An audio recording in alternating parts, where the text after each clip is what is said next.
Welcome to Hurrdat Sports Live. Some mustaches today. This into left field, continues the parade, and it gets away from Snyder. Just keep running, boys. Let it all out. Line drive, caught, maybe double play, dives, safe. Sada looking to the Red Sox dugout. They know it's my fault, but we'll see if that's the case. Crawford a charge to center field. Adele reaches up. Joe Adele winds up with the ball. Robbery from Joe Adele in center field. Those two teams will have 6 more meetings as this ball is sailed towards the kayaks. And he said fair ball, and it is a fair ball. We had a splash hit. Get on it, kayaks. Soto the other way. This one is deep. Going back is Ramos. Soto sends one to left and a homer for the Mets to put him on top. Good morning. Welcome into Hurrdat Sports Live, presented by Centris Federal Credit Union. That's DB. I'm Ravi Lulla here at Hurrdat Sports Bar and Grill. What's up, DB? How we doing? I'm doing good. How are you? I'm good. I'm happy because I see a couple of our oldies back. Yeah, I know. Some guys who had missing for a little while. JR has been gone. I talked to you about Doc JG. Where's he been? I know. He's back. Guess we're like Shady. Guess who's back? Guess who's back? I mean, wow. I know I've only been, 3 shows out of the last 15? But that's okay. No, I think it's 3 out of the last 10. When Kevin asked me if I was coming back, I knew we were doing something wrong. I'm like, he goes, "Are you done with the morning show?" And I go, "No." I said it every day. Now, I said something under my breath. I mumbled to Sasha, and she goes, in typical Sasha fashion, she was like, It's fine. "Maybe he doesn't listen every minute of every show, Demon." I was like, "Yeah, it's Cougar. He probably doesn't." I'm just hoping he listens for a little bit. I appreciate that he listens enough to know that you weren't there. But how about? I'm like, you're supposed to defend me, Sasha, not Kevin. Nah, it was cool though. No, it was good. You see, young or old Dylan Raiola doing interviews for the Mets, finally hitting home runs. Yeah, how come nobody's giving Soto a hard time for doing Dylan Raiola cosplay, huh? Yeah. And the same haircut and all that type of You stuff. know, By the way, feel free to stop winning games in Fenway. No, I would. I'm kind of over it. I'd prefer they continue to do that. You know what? I don't like those yellow jerseys. That's fine. Who cares? You're. Oh my gosh. They look like UCLA. What are you winning? That's fine. Are you winning? They're doing okay. They go out there naked for all you care, as long as you're getting dubs. I'd prefer they didn't. I don't like it matters. I do like those. Like, would you just be? I'd be so. It's just off-putting. I do like those Fenway green ones, though. Yeah, that's cute. Those are nice. Yeah, it's awesome. I don't like the UCLA look, though. Yeah. Did you know that Ichiro had a? Did you know that he had a sense of humor? I like Ichiro. I had heard. Are you rocking with Ichiro? I do like Ichiro. I had heard. What? Talk about a random. Over the course of his career, he hammered you guys. Why are you rocking with Ichiro? He's just very likable. I don't know. He's just very likable. He's a good guy. Seems like a good guy. I don't know. He might be a terrible person. All right, my bad. Seems like a decent dude. I also appreciate, I appreciate the level of greatness. Tupac, you are appreciated. Lady, don't you know it? That's outside of my Tupac repertoire. No, it was Dear Mama. Oh, okay. I know Dear Mama. We were gonna have I know. Serious speaks. I mean, you say some inflammatory things with that. Of all the things that may get the line drawn, it would be. Oh, Sting Nooner's back too. Oh man, you guys that disappeared during football season, shame on you. Like, we're really funny. Coming out of the woodwork. Like, we are really funny. I was like, you guys have missed some doozies. To be fair, you're guaranteed to laugh. It's good for you, Laughter is good for the soul, they say. Yeah, allegedly. Did you appreciate Mukado Betites coming back to Fenway? Or did you get warm fuzzy vibes? No. Yeah, I'm fine. He acted like they were going to be in a good spot until the 5th inning happened yesterday. Yeah, I mean, It's a struggle for me with old May versus Bueller. There was a couple. I mean, that's basically the last 2 games of the series, right? Like your Dodgers get out to a nice little lead, and I don't need a rundown. oh, okay, my bad. I thought we were talking about it Loosely. Okay. You usually want to stick the knife in with Mookie Betts, but you don't want to talk about anything else. I asked you if you were having Mookie Betts vibes. I mean, listen, I love Mookie Betts. Everybody knows that, but what are we gonna do? What are we out? We're out here, right? Yeah, it's fine. I don't really even appreciate that. I mean, you're out here That's just fine. like shanking me with the Mookie Betts stuff, and they're like, I don't want to talk about what happened though. Now I got to cut you. Whoa, you smoke crack, don't you? No. Oh, different movie. Yes. Oh, okay. Yes. Go on, jump. Jump, Sam's. I've seen a little too much Morgan Freeman lately, but it's because of all the Fallen movies. Oh yeah. Yeah, he's the VP. Yeah. Actually, he had some stones in some of those. He was making some tough calls. You got to, you know. Yeah, he got some hostages killed on a helicopter with a bad call, but It's not ideal. Not well, it trying to- wasn't the president, so props to him. That's true. At some point, you got to make some sacrifices, I guess. Wasn't your boy Aaron Eckhart? He's a good actor. Say it again. Eckhart? Eckhart. Eckhart? It's not Eckert. Eckert. That's not. That's not even how I said it. Eckhart. Like where does that even come from? It's like you're gonna say Dennis Eckersley, and you just forgot the rest Where of it. do you come from, baby? Ooh, don't you tell me why. You good? Yeah, I'm fine. I'm fine. Just a little bebop out there. Just, Fall camp, man. it started. You ready? It is very. Like, are we gonna have a moment? Yeah, let's do it. It's very emotional for me, Sure. and I try not to let it be. Yeah. I try not to let it be. I whatever's gonna happen happens. Say my prayers, eat my vitamins. Which, by the way, I'm really low On vitamins or Yes. prayers? No, never low on prayers. Okay. Super low on vitamins. Because it's one of those you can control pretty easily. Today was a 3-pill morning. Yeah? Which is Yeah, normally you're like 10. Okay. 7. Oh, sorry, I was way off. 7. 100. All I know is you get out the pill caddy like you're 80, and then you just have a fistful. You just toss them all in there. Yeah. Yeah. So I don't really get a good gauge on how many there are. I just know there's a bunch. Yeah, whatever. Okay. No, let me ask you. I am a little low. But it's What's the difference? How are you feeling different from that last year to this year? good question. We're just opening up old DB early. I mean, you said we could have a moment here, so let's have a moment. So I'm getting some similarity vibes of playing careers. Okay. Although I think he's going to be significantly better than me. Okay.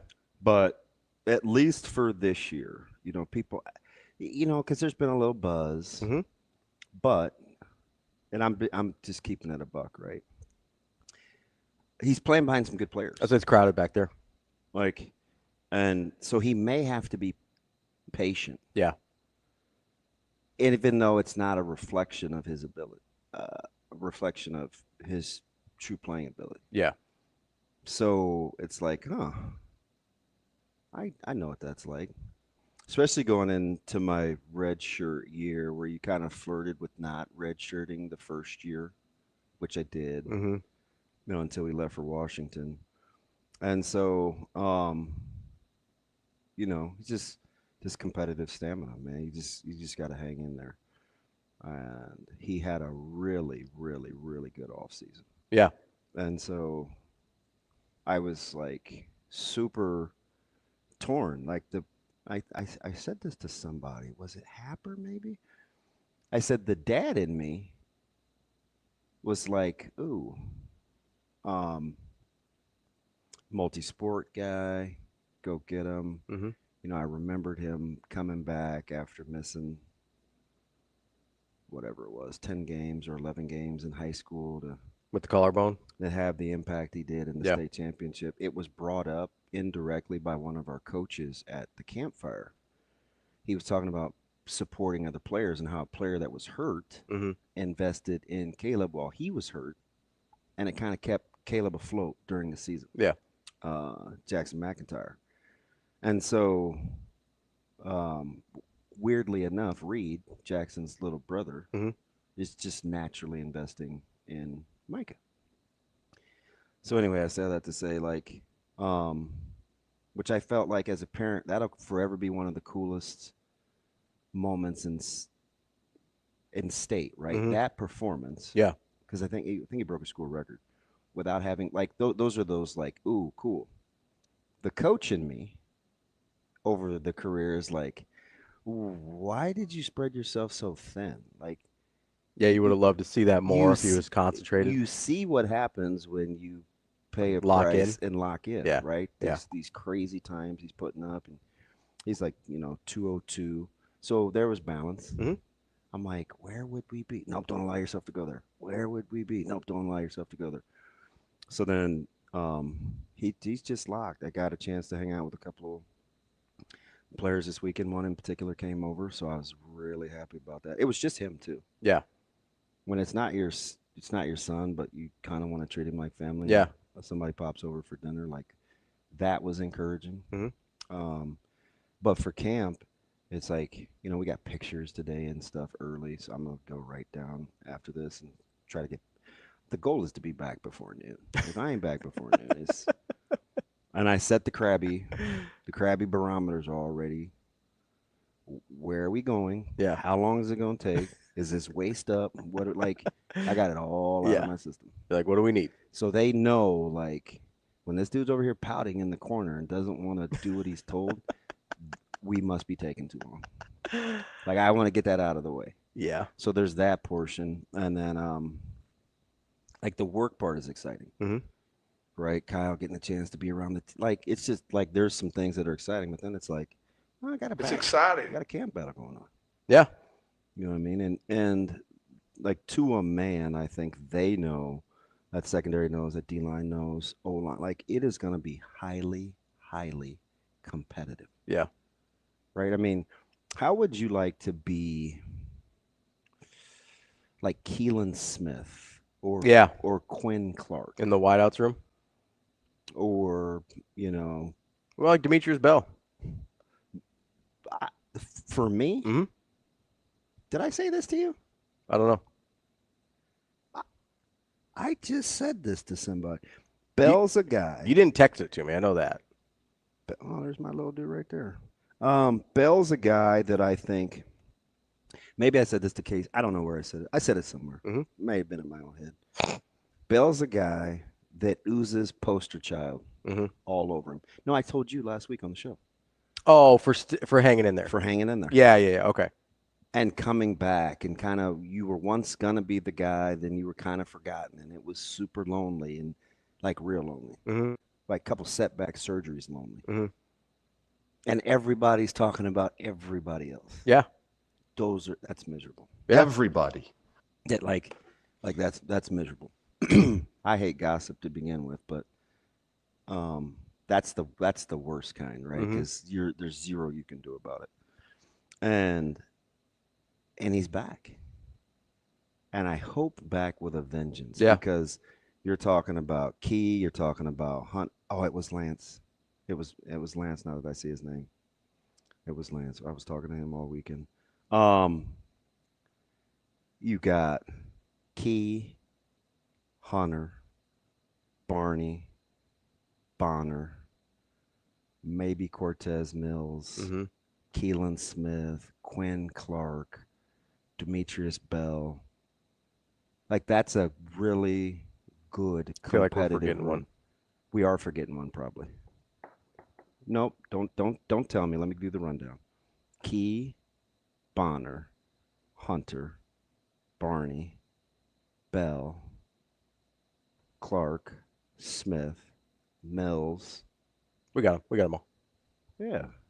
Dummy. It's my bad. That's gonna be pretty. That's gonna be competitive group. Really competitive. Unless you want to throw, I know some people have thrown Jeremiah Jones in there as well as a freshman. Yeah, now he's a wild card. Yeah, but now he's a guy that they could take some time with. Yeah, Now, can he hang in there? Yeah. It's a big dude already. Because he could be really good at some point. Yeah. 6'4", 225 as a true freshman. Could be really good. It's such a hard spot to play. Yeah. In my opinion, in this offense. And it's not going to be, I mean, look at the tight end room. It's not going to be like last year where you could kind of throw, Isn't it Carter funny? Nelson here or there. Yeah, and my elbow is tender. And I was saying around the house, I don't know why. It is tender, though, like legit. Yeah. Is it? Yeah, and I don't know. You working out or something? No, I was jacking around with DJ. Oh, yeah. Maybe. Like something. It might have been Jernigan, too. I don't know. But anyway. Isn't it amazing how tight ends are now the talk of the town? Mm-hmm. I've been on this thing for like 6 months. And I may be wrong. There's a chance. I did tell Sad it'd be nice if he held up his end of the deal. Hey, listen, a lot riding on this, man. I was getting some pushback on the old message board over tight ends. Yeah. But then Coach Rule drops it, and it's like, ooh, let's talk tight ends.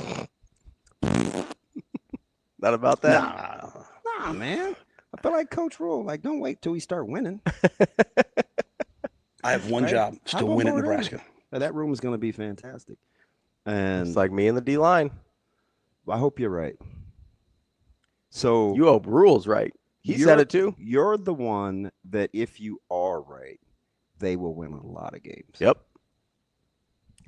Like, of all the little variables and all the little position groups, if that reach was right, because even to a man last week, can they stop the run? Are they big enough to stop the run? Like, I don't know where that comes from.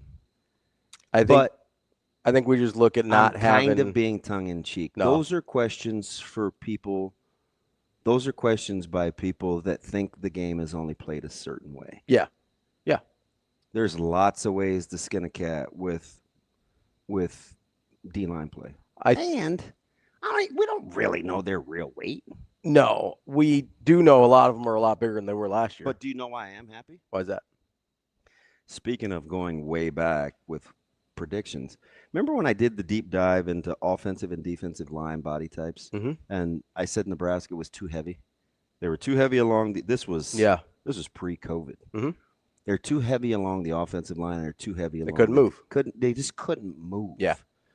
And so I think they were on average. I think the offensive line was about 14 pounds higher than the average, and D-line was like 12. Yeah. Which for D-line, that is a lot. And I was using of course, somebody DC snipered me too. I can't remember the caller, but Shane, remember I used like Jason Peter as a reference plan at 280? Mm-hmm. He was the number 12 pick in the first round. Are you trying to say they're Jason Peter? I'm like, no, it's not what I'm trying to say. It's not what you're trying to say. That's what I'm trying to say is with that style, when you play gaps and you get vertical, like you want to be lighter, quicker. You want to be able to play at angles. And what do people? I mean, I know this is an outlier, right? And I'm going to get pushed back. What do people think Sue played at? Yeah, I don't know. But again, you're using the elite of the elite. Right, but he wasn't playing at 320. Yeah. He was 300, though. He was, but he's also a freak. Yeah. But he was like, there's a lot of dudes in that neighborhood, like height, weight-wise, right? Not in the neighborhood talent-wise. I love Ty Robinson, but at the same age, Mm-hmm. at the same stage in their careers, Van Poppel's a better player. Yes. Now, will he have Ty's career? I don't know. We also got 6th-year Ty last year. Yeah. Right? Like Is that how long it was? I believe so. So if you're he right, committed in 2019, so he got a COVID year. So, like if you're right, yeah, could be a pretty good football team. If I'm right about the defensive line, all of a sudden 10-2 doesn't seem so crazy. Yeah, and I am. When are you going to make me do my prediction? We'll wait. Well, we can wait as long as you want. Oh, I appreciate the grace. Yeah. Well, I want you to have as much information as possible. I know you don't like jumping the gun early like I do. Yeah, but you look smarter if you're right. And if you're wrong, it's... I mean, if I'm wrong, I'm going to have to eat it. There's plenty of people out there that'll make me, and that's fine. I get it. I couldn't believe Severe crossed the finish line with 9 wins. I was pretty stunned, too, because he's usually, I don't want to say pessimistic, but he's not a homer. He's certainly not a homer. Yeah. Certainly not a homer. Like when he honestly, not even that, like he knows football and stuff, and I appreciate his input for sure. Okay. But it did sort of validate, like, okay, I'm not crazy. Yeah. And I mean, so it's like when I look at the D line, there's a couple of keys, and I've talked about this forever, right? With the MJ Sherman references and Jamari Butler, and you'll give me what are we talking about? Is it tackle for losses? It wasn't a lot of havoc plays. And I'm like, well, Robbie, that wasn't your voice. I'm like, well, Robbie. That was the sentiment, though. I'm like, they still hold up at the point of attack. Sure. They did a lot of dirty work. They allowed to play you could play it like a 4th D lineman. Like, these guys were pretty good. Yeah. For what they were asked to do, even though sometimes it wasn't always splashy. But that's the difference. And this is super football nerdy, so disregard after I say it. But there's a big difference between like a Bill Parcells 3-4 and a Dom Capers 3-4. Okay. Right? So you can be attacking and fit and gap, or you can 2-gap, occupy, set edges, right? So there's a couple of ways that you can play an odd front. And I think there's a couple of ways you can play any front. But they may be more aggressive. So if I'm a jack in last year's defense and you make me have to stop the run first, I may not get super vertical in the pass rush game. So, I think here's the question for me was that a product of what Tony White wanted out of his defense? So relatively speaking. Yeah. And I'm Team T White. Yeah, we love Tony White. I would say he was conservative. Sure. I would say he was very conservative. Like limit the boom plays, right? Limit the things that kill you. Although still happened quite a bit on explosive plays, especially in the passing game. But they would just fall asleep at the wheel, right? Yeah. And some of it was miscommunication, and I've waxed poetic about this, so there's no need to go back into it. But turning a number 2 loose when you don't know if you're playing in cover 2 or cover 3, and letting Jeremiah Smith run free, like you turn Tate loose on a post, and you clearly have a post safety. That should not, there's certain things you cannot give up, and that's numero uno. Yeah. Right. But I'm not Puerto Rican, but I'm speaking so that you know. You just can't let that happen. Yeah. Right.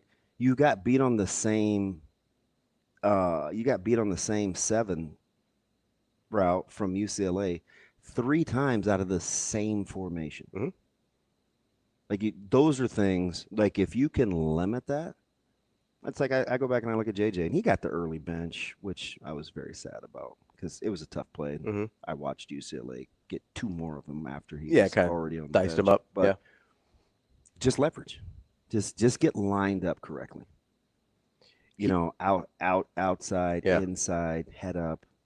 And it happens, right? I watch a guy from Northwestern hit his head on the goalpost on a little in cut against Nebraska because I can't get Deontay Evans to take away the inside hat. You have no inside help. Yeah. Right? So you get beat inside and Northwestern gets to play catch and, 75 yards later, boom, he hit his head on the goalpost. So some of that is not coaching. It's just, you just got to execute. Yeah, sometimes you just fall asleep. So let me ask you this, because Coach Rule made a point last week to talk about as soon as he validated me on the defensive line. Would you stop? No, I will not stop. I won't. Can't stop, won't stop. But as soon as he did that, he followed it up with the defensive backs that can cover man to man. A lot of what you were talking about there is passing guys off in a zone. Yeah. How much of that is an aggressive mentality in a man versus more of a passive mentality in a zone? When you're talking about, because aggressiveness on D-line and blitzes and stuff, that I think we think about that a lot with defense. I don't think we necessarily we do talk about that, right? Between Coach Queen, myself, and Coach Lamonji, what are we going to play behind? Right. If we're going to bring pressure. Because it feels like man is a little bit more of an aggressive. We didn't pressure a ton last year because we could cover. Mm-hmm. No, I don't know about this year yet. Yeah. We're going to be young in some spots back there, right? So we just had the conversation a couple weeks ago. Hey, how do we want to play behind it? We want the ball coming out quick. What's our strength with our fronts? We go through this. I will say this with Nebraska. A lot of it depends on what you see, right? You see a lot of 12 personnel, or you see 2 tight ends, or you see condensed sets where like we'll probably see from Michigan close together. Sometimes you don't want to play as much man. Unless you are going to pass it off. Hey, you take who comes to you, right? You may banjo that thing. I take inside, you take outside. But you do and so you may zone, quote unquote, zone that off. So even it's almost like a matchup zone, basically. Yeah. So even within those concepts, you may play it differently. What I think Nebraska is going to do is I do think they'll either want to show and go, like show pressure and bring pressure, or they're going to show and no go. But either way, I think you will see them very active pre-snap. Whether you have guys walked in, whether you're like mugging with your linebackers or whatever, I do think Coach Butler, Coach Snow, Coach Williams, Phil Simpson, like those guys want to. I do think they're going to pressure. Because from a layperson's perspective, what you play behind it, yeah. Apparently they want to play some man. So my thought would be if I'm being more aggressive, my thought is, okay, if I'm being more aggressive, I want to play man behind that because I like my chances to stick with a guy for the first 10 yards better in man than I do in zone when I'm kind of playing. You're thinking if the ball's coming out quick. Yeah, like if I think I can get home, which obviously he does, otherwise he's not calling him hell on wheels, right? Like that's like obviously he thinks he can get there. And if you're going to be more aggressive, you probably think you're like, hey, we're going to limit the amount of time in the pocket, right? Limit the amount of time the quarterback has to make a decision. To me, I go, okay, then I want to play man so that first 10, 15 yards, it looks like everything's messy and covered. Yeah, or, fair, that's part of it. Or, what did we hear, and it was uncanny, although Coach Snow had spent some time talking, but he really had only been evaluating film. Yeah. So when I'm listening to Coach Butler pre-bowl game, post-bowl game, bowl game, spring about affecting the quarterback and how you can affect the quarterback either pre-snap, post-snap, or both. And then Coach Snow talks, and he's like, hey, some of the things that I saw on tape last year was really a good defense, but we want to get off the field on third down, and we want to not give up as many explosive plays. And if we want to get off the field on third down, sometimes it's about affecting the quarterback. And then he said the exact same thing. Sometimes it's about the pre-snap look. Sometimes it's about what you do post-snap. So that's definitely something that's intentional, right? You get, and they don't have to play them, but like if you get an Altmaier and a 3-year guy, or Aller or some of these guys, you don't want them surveying the field. And sometimes you want to show certain looks and not play it too. Yeah. You don't want, because that's, again, you don't want a quarterback to get comfortable, whether that's they have time. Eventually all defense, if you give enough time, it all turns into man. Sure. I'm just saying. I mean, we want to play a lot of 3 strong, but we don't get home. You're going to have to turn and run. Yeah, you're going to have to cover somebody. Yeah. Yeah, and the other part of it is if you give a quarterback time, right? I firmly believe that part of the reason Nebraska was so bad, not just on getting off field on third down, but on third and long specifically, is because if you just give a guy time, there's going to be holes eventually, right? Like that's the nature of a zone. There's holes in the zone. You have zone beaters. You have places where you can throw a ball and have a pretty good chance of getting there. Even if Shane, keep that up. Even if a guy isn't missing an assignment, right? There's just places in a zone where you can work. Whereas with a man, you have to actually beat someone. And you have to do it before the defensive line gets home, right? So there's a couple things there that if you're going to be more aggressive, I think it works out better in your favor to play a little bit more man on the back end. All right, so there's a question from Lance. It was good. I saw it in blue. Now I can actually read it. How much are you playing to your strengths versus playing to the opposite strength weaknesses? Like, I assume he means like covering up something versus we're good at it, let's do it. Well, so I thought what he meant is, hey, let's do the thing we're best at versus let's trying to do the thing the other team is worst at. Oh, got you. Oh, okay. There's a part of that. That's game planning. Yeah. That's That's game planning. Like I can tell you, I'll give you a real example, right? Miller South with 4 good wide receiving options last year, we had to decide to pressure or not to pressure. Early on we pressured quite a bit. Yeah. And it seemed to work. Later on as the dam started to break, it's like, man, we turned them loose on the one post. Let's chill for a sec. Probably play to your strengths. That's what I would say. Yeah. Now listen, we put in a couple of things this offseason specifically for our opening opponent. Sure. Specifically. Like, here's the thing we saw that we think we can take advantage of. Yeah, they got this dude. They have these guys in the backfield. This is what we're going to have to put in. Right? So how much will we play that? I don't know. It depends on how many teams we play that has personnel like North. Now we'll have it in the bag. Yeah. Right? I mean, it was like we would dread opening with Millard North. Right? Because we're going to play a defense that you're never going to play. That we're not going to play again. Yeah. But the good part was we had all off season to put it in. Yeah. Right? Which allowed us to slow them down. I mean, they went almost 3 years without a rushing touchdown. Yeah. So, like, there's pros and cons to that, but I would start with playing to your strengths. Because if I got a Shavers and a McGahee and a Keona Davis, and I want to be aggressive. Yeah. Right? If I think that Sanders and Hill and Marshall and Wright and these guys can cover, I probably want to get after your ass a little bit. Yeah. You know what I mean? So I think it just depends, but you have to. Are you going to be a defense that stops the run on the way to the quarterback? That was kind of a Bo philosophy. Yeah. Right. And it's harder to do than people think. It really is. Yeah. Right. But he was content. It would drive people crazy that he would give up.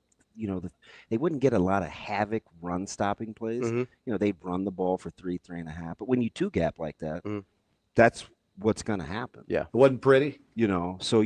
But what did they not do? They almost never gave up explosive pass plays, right? Because they would bracket cover. It was the philosophy of the defense, and they were good at it. But you can't take it all away. Yeah. So how they want to play, I don't know. I mean, you get with Coach Satterfield and Cincinnati, you have an experienced mobile quarterback. Like, he can move. Yeah. That's going to change the way that you want to play. Yeah. Because you've been hurt by that in the past. Now, how much will you be playing to your strengths? I don't know. I mean, you got guys. You're fast. It's a fast team, right? So they can run. It's just how do you want to play? Yeah, with the mobile, because it's funny. Jason or Joseph, I hate that. I heard that so much this weekend. It drives me up the wall, and I'm gonna tell you why. Joseph says, and he's my wrestling guy. Me and JD are kindred spirits. Just win. Yeah. No bleep. No bleep. Like, you don't say, hey, listen, I made the tweet about Coach Rule not whining and complaining, just hanging in there. I said, at what point will we kind of appreciate this? I've been saying this for months because I know that it's like pulling teeth back there with the administration and the House settlement and the infrastructure and pieces of the pie for athletic teams, and like, it's hard. They were in a holding pattern with recruiting and took it on the chin that they were slow and what's going on with recruiting. And in the meantime, because they were trying to navigate murky waters. But saying just win is the lowest hanging fruit ever, because what are you supposed to do in the meantime? Do you want to staff in the offseason for all the just win guys? And there's a lot of them, 100 of them in the replies. What are they supposed to do in the meantime while you're waiting to play games? Just because the alternative is sitting on your ass and waiting for a game.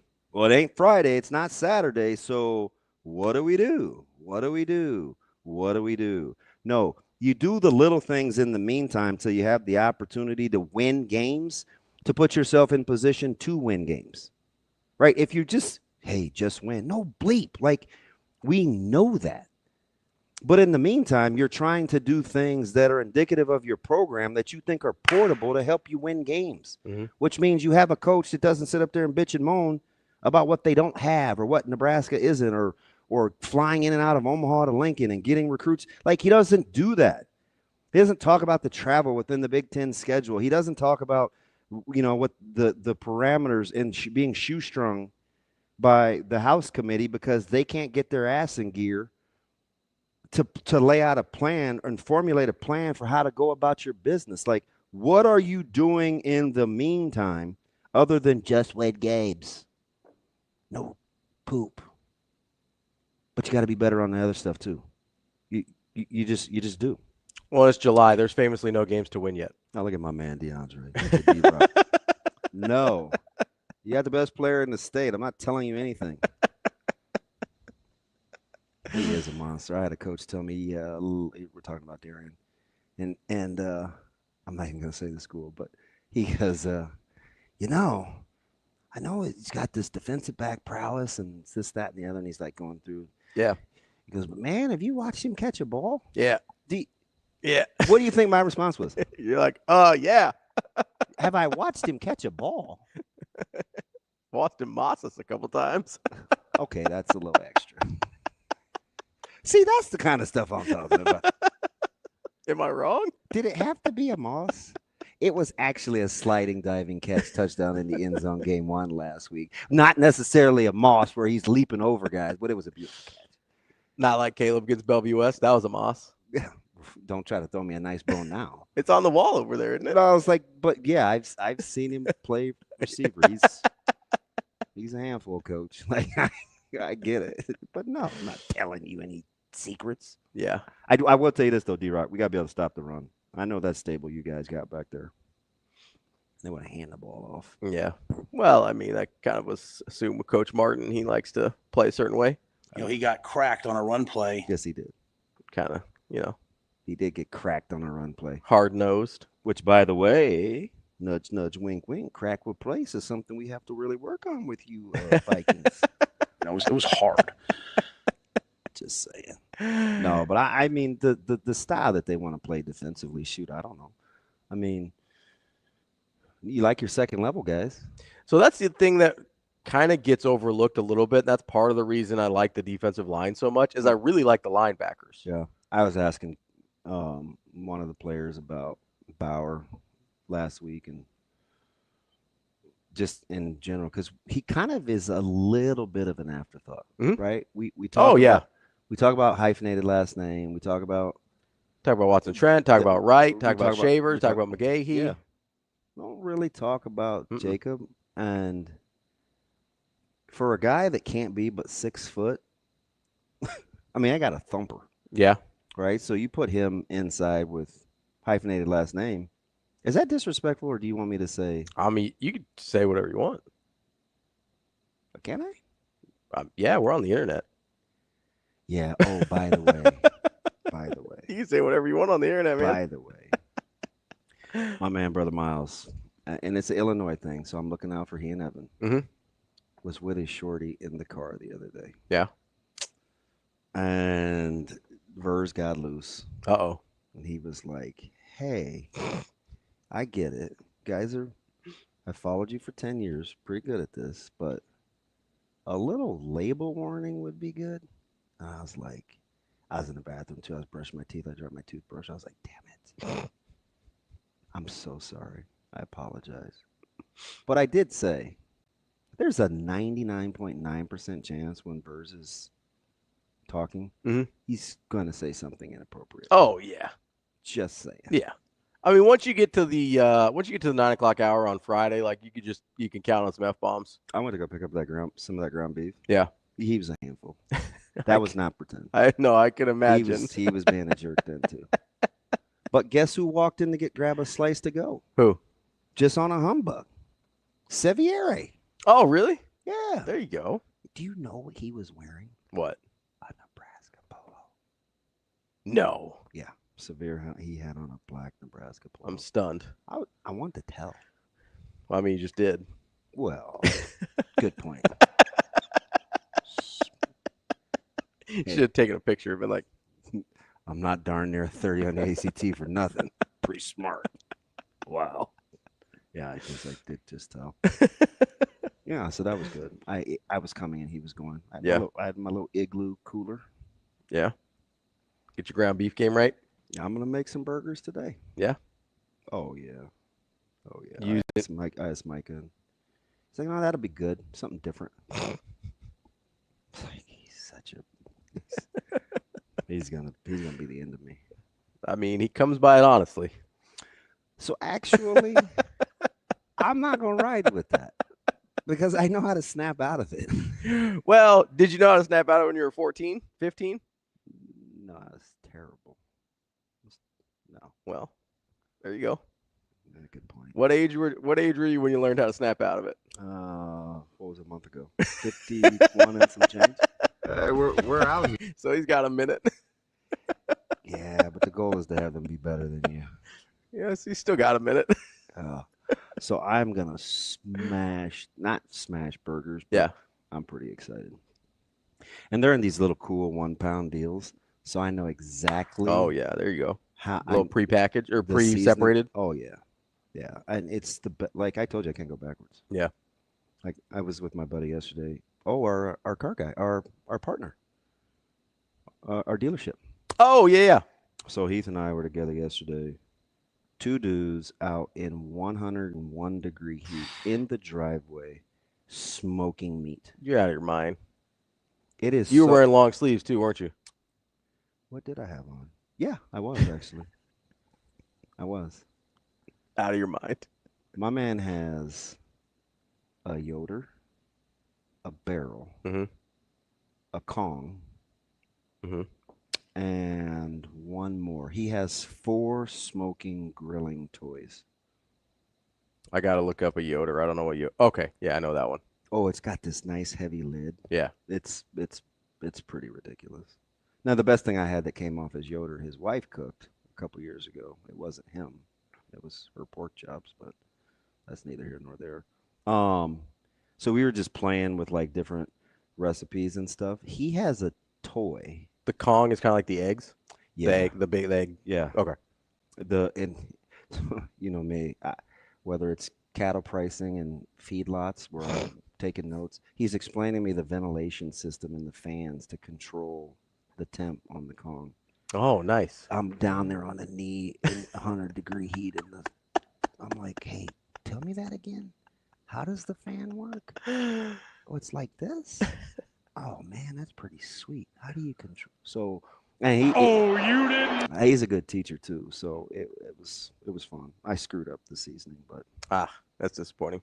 He measured the temp inside with the grill grates versus what the register is on the dial. Because that's like above the grates. Well, it was so stinking hot. I kept telling him, I go, that's not.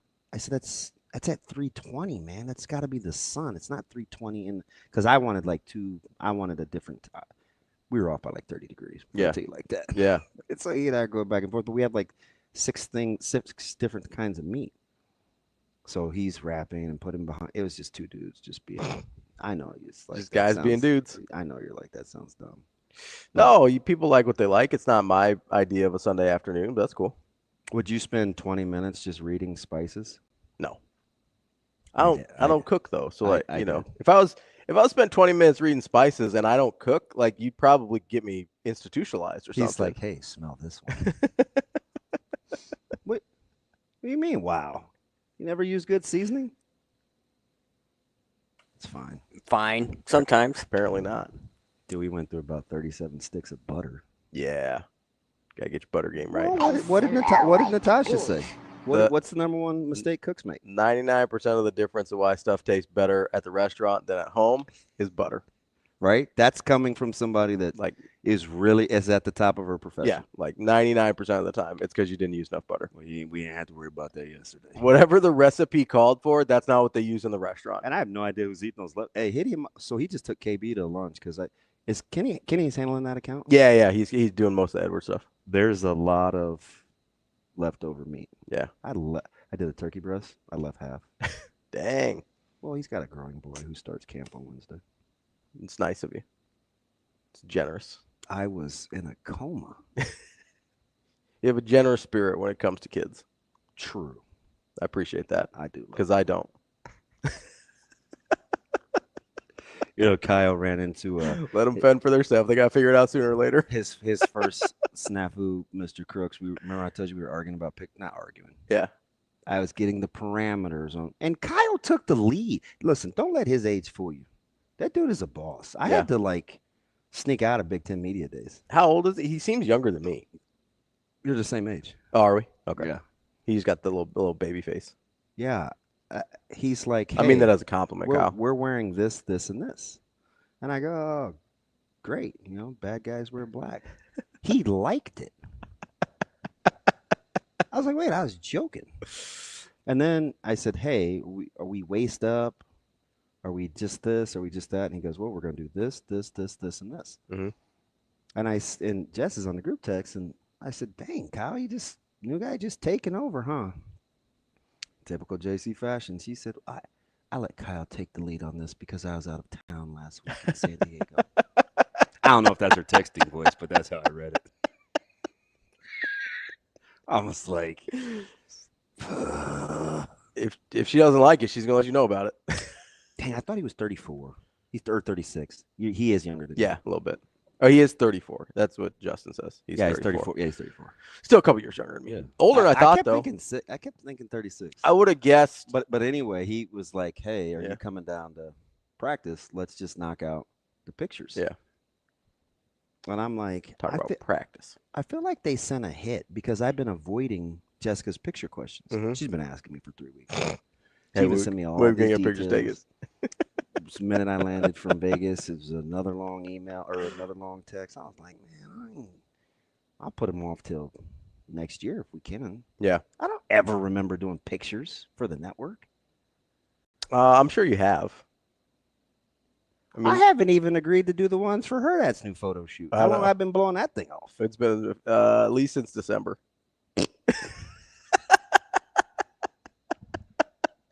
I have exercised the demons. I think I don't know if Sasha's given up on it or. No, so because, shout out to Chris Gorman, because I have sweet picture gear. Yeah. I'm ready. You ready to rock? All right. Speaking of which, rocking the. I'm not going to wear that one. You're not going to wear this one? I know the one I want to wear. Yeah? You going to wear the vest? I'm not telling. Oh, so you my can bad. dress like me? No, so I can avoid dressing like you. It works both ways there, Well, you have a 1 out of 6 chance because we had like 6 tops, right? Yeah. You won't get it. You never know. If you do, I'll 16, leave. 17. I only live a minute away. I'll go back home. 16, 17%. That's pretty high. Is it? I mean, in the grand scheme of things, it's if I was playing a lottery, yeah. To pick the same wardrobe, no. I mean, listen, if you don't roll those dice, that's up to you. That's interesting. We can be twinsies. You think?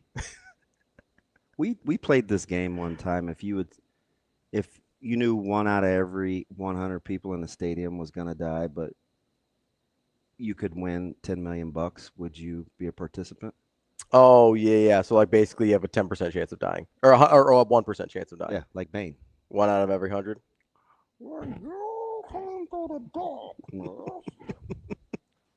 Yeah. One out of every 100 for 10 mil. Would you do it, right? Yeah. And just have a guy just like pick you off with a sniper? As long as it's quick. By the way, I had to apologize to a young player for the reference I used. Yeah? But he got the point. I was just talking about leaving your fingerprints on the scene. Mm-hmm. I said, if there's a murder, you need to know everybody. You want everybody to know you did it. You did it. Yeah, maybe not the best analogy there. Well, I was talking about, I did say murder. But isn't that what the kids say? Surprise, surprise. DB's go to in that.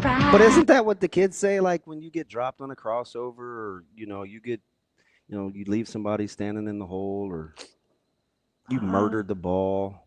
Like, don't people say that? I don't know. He may be looking at me like an old head, though. He's probably like, man, that DB is a serial killer. All right, listen. Before he left, I went just like this. I mean, you probably could have just been like, hey, you want to leave your fingerprints on the game, you know? That I like murder. I know you do. No, the analogy. The analogy. I've never killed a man. Come on, man.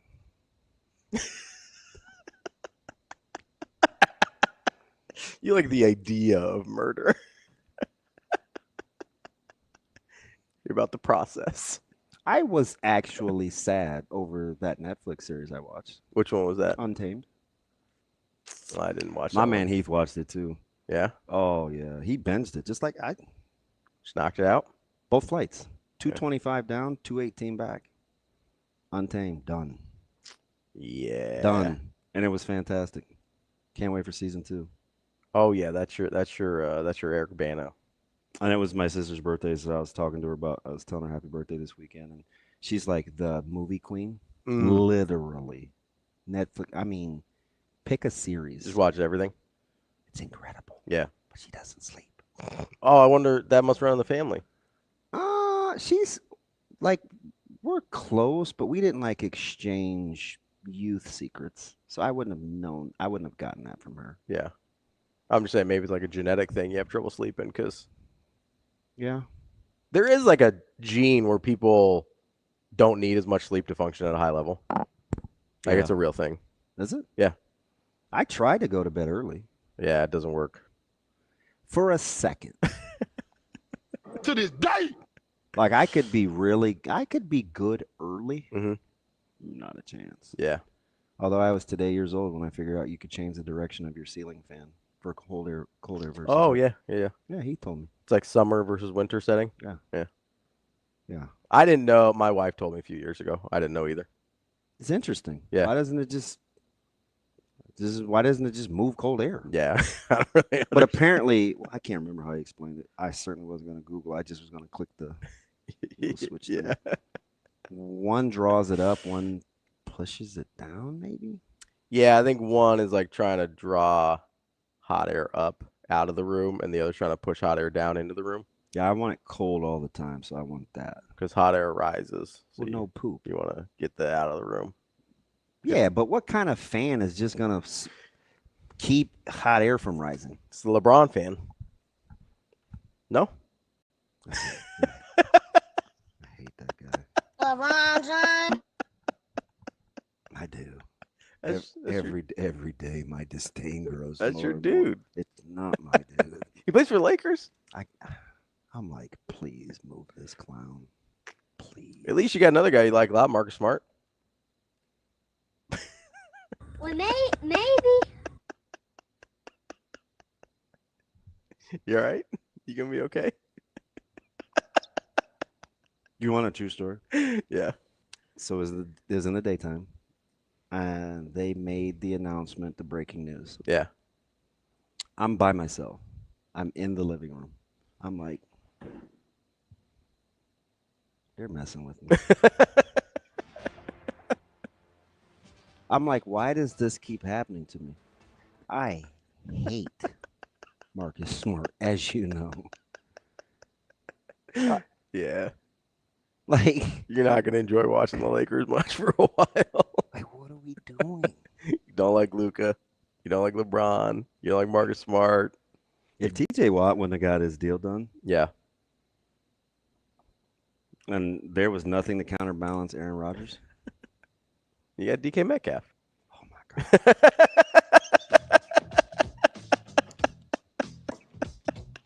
Coming up on the show today, we got Sam McKewon from the Omaha World Herald. I like Sam. And as we open up Nebraska practice this morning as well. Yeah, they got an open period. So is Sam going to rush? I think the open period's later than he thought it was going to be. Yeah, he said after 8:30. He said he won't be rushed today. Yeah. It's closer to 10. It's like 9:30. Yeah. So he should be okay. Guess we'll be on the interstate. And then at 9 o'clock, we're going to talk to Bill Bender from the Sporting News. We got a lot to catch up on in college football. Lot to Might catch be up some on. frauds. That's DB. I'm Ravi Lulla. It's Hurrdat Sports Live.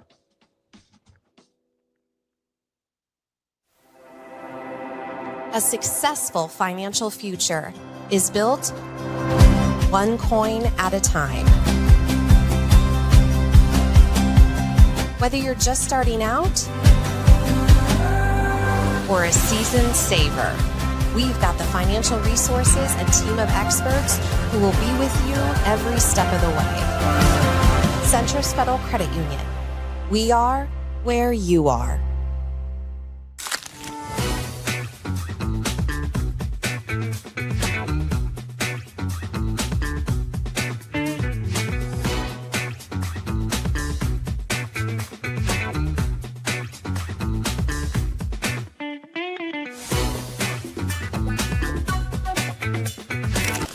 For me, it was a big part of the process was just, making it not about basketball. I feel like nowadays basketball can become so transactional with all the NIL and revenue share and everything. So really just taking me outside of that aspect and not making it so transactional. How do you feel like you're starting to gel and fit in with, obviously there's a lot of new guys and returners and the coaching staff. How do you feel like you yourself are starting to fit in? I feel like everything's gelling really well, actually. We do a lot of stuff off the court, and then on the court, it translates the stuff we do off the court. So we all live together, we all do stuff together, whether it's a card night, cookouts at our apartment, just stuff like that. Little stuff all adds up.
Visit there obviously went well. What'd you like the most? All those things. Yeah, the Nebraska visit was great. The people there are really awesome. I love Fred. I love Nate. I've known them for a while now. I think this tournament was probably the 1-year anniversary of them talking to me, starting to talk to me, which is pretty cool to think about when you think back to all of it. A full circle moment. Now I'm on an official visit saying, oh, hey, I might go here. Yeah. It's really cool. What'd you like the most about Nebraska? Is it the facilities, PBA, practice facilities, any of that? I like their honesty with me. I know I can trust them with things that they say. They've been through this. Fred knows what he's doing. Nate knows what he's doing. They're really smart people there, and they have a plan for me. And it's always good to go to a spot where you know what they're going to use you as and stuff. What is that plan? Yeah, I think they showed me a lot of Bryce McKewon. I remember him, and then the kid from North Dakota State. I forgot his name, but Sam. Yeah, Sam. They showed me a lot of them and showed how my size and versatility can be used there to handle the ball and be really good with scoring and kind of be used around the clock, be used for everything, but still not taken away from what I'm good at.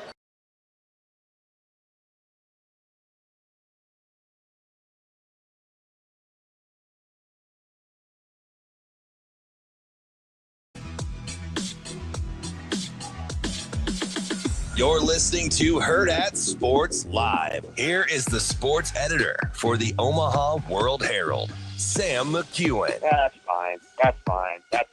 Sam McKewon. We're gonna throw the ball. You just stand back there and throw it where you want to go. That kind of thing. Sam McKewon. Are you guys going? Sure. Now, Sam McKewon. Welcome back. Hurrdat Sports Live, presented by Centris Federal Credit Union. That's DB. I'm Ravi and Lulla. We are joined now by Sam McKewon from the Omaha World Herald. Sam, how are you this morning? I'm good, man. How are you? Hanging in there. Like I assume you're already on the road. Well, I live in Lincoln, so I will not have to get on the road until, they moved the open media practice period back to 9:50. So you're not going to see any tweets from the media until about 10:30. Do you love the specifics? Oh yeah, I do. 9:50, baby. Oh, I like it. Yes, he's pretty good about that. When he knows something's going to change, they do a good job.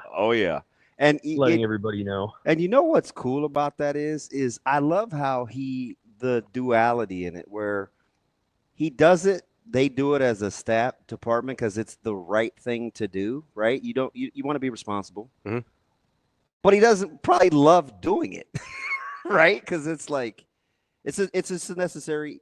It's not evil, but it's like media. I want guys to see the team, let fewer questions.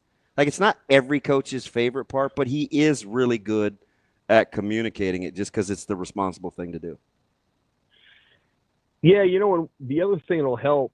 And this is I don't know if he does it for this reason, but the other thing, Damon, that helps is we'll go to practice and we'll see the guys not practicing, and then we'll know who's not practicing. and so then like you can just kind of get that stuff out of the way. He doesn't have to remember because we'll just be able to see it, and then we'll be able to say, all right, how long is this guy out or this guy out? And I think he rattled off just about everybody in Vegas, but there's probably a guy that came in that's, Do you realize I missed that? I missed that session. Was that on the side? I wasn't there. So, I was on the side, but so I watched it all, there's people that record it now. So yeah, he rattled all that off. So like, I watched the whole thing. I just wasn't there to ask the questions. Whoa. Hang on, Sam. Was that kind of like and I'm insecure and I'm a little paranoid. Was that a DB? It's 2025. Like you could probably go back and watch that. Is that kind of what that was? I mean, I kind of was giving me those vibes, Sam. No. Funny. You can't. Yeah, I mean, it wasn't. That's where he talked about Frost and all that. So. Okay. All right. We don't need to revisit those comments. The bottom line is they're playing football here in a month, and what happens going forward is a lot more pertinent than what happened. Hey, Sam, I don't know if you know this, but in the meantime, man, if Nebraska needs to just win games, like, what? Yeah. Do you have any advice for me to move on from that and not be so pissed every time somebody tells me that as though I don't know? Like, you still have to do things in the meantime that give you a chance to win games without actually playing games. Are we just at that fever pitch as a fan base? Just win, man. Just win. Kinda. No poop. Kinda is, yeah. I gotta be honest. Yeah, people are kind of there. There's a lot of anticipation for the season. I do think it has something to do with the opener being a game that Nebraska, in theory, could lose. I think Nebraska will win, but I think there's a lot of excitement about that opener. It's going to be on national TV. 5 million people will be watching. That's a big deal. And then, as I wrote today, that game against Michigan is only 2 months away, and it looms. And it will be an extremely important game for Nebraska. So in between the Cincinnati game and Michigan, they play, HCU, Houston Christian, and Akron. But, that Michigan game is awfully big. And everybody knows it. I think within and without the program, everybody kind of knows the importance of that contest. And so absolutely, people are excited. They're really excited. People are ready to see what Nebraska is going to do. And I think Rule has put it on a tee. Like he gets people excited, but based on the way he talks about it. Sam, let me ask you this about the open period today. How much of you is, hey, this is the job and people are interested in this, obviously, and they're excited to get any little bit of morsel about this football team, versus you think you can actually learn and pick things up from the open period? I don't know that we can pick a lot today. I think they have an open practice on Saturday, and you can always pick up one or two things from a practice, like watching a full thing, even if it's a little bit different kind of practice. So I'll say some of those, hey, that person stood out, or hey, this person did that. course Saturday. But I'll give you an example. When we had the open practice, or we had 30 minutes of practice back in the spring, we got to watch, receivers and defensive backs go against each other, and you get to see the competitiveness in that setting of John Butler, who's the defensive coordinator, compared to, Dana Holgerson's a little more laid back. And I watched the defensive backs win almost all of those one-on-ones, and linebackers win almost all of those one-on-ones, with the exception of Mekhi Nelson, who won a lot of them. So like you do get a sense of how these players are. So yeah, I mean, there's things you can glean. It's not like the Mike Riley era when we got to sit there for 3 hours and watch everything. Mm-hmm. That was a lot. And it almost got a little tedious after a while, but you do learn something about, the way that these guys work. And not today much though. I'll look at I'll look at some of the newcomers, see how they look physically. And then at Fan Day, you can do that again. And then the open practice, I think they have a pretty good idea of what they want to do at nearly every position, but there's still some question marks out there. Mac Markway and Carter Nelson are coming back off of injury, and so I'm sure they're going to test very quickly what those guys are physically capable of. And if they're capable of doing everything, it changes the nature of that room very fast. Yeah, and you know what's interesting, though? And the reason I don't go, because I'm hungry or to give you pushback, but I will say this. And I just on a personal note with like Coach Addison Williams or Coach Butler or even Coach Snow, I know one, and I'll just use this position group for instance, por ejemplo, as they say as a coaching staff, if nothing else, this camp will be highly competitive on the back end, and that's with Sierra Wright coming back, starter, Deshaun Singleton coming back, starter, Malcolm Hartzog coming back, incumbent starter. Marquise Buford coming back, incumbent starter. When your position coaches and your coordinator is telling you it's going to be competitive, and 4 of those guys are incumbents, I'm going to guess it's going to be pretty competitive in terms of what they know and what they don't know. Right. I think that's accurate.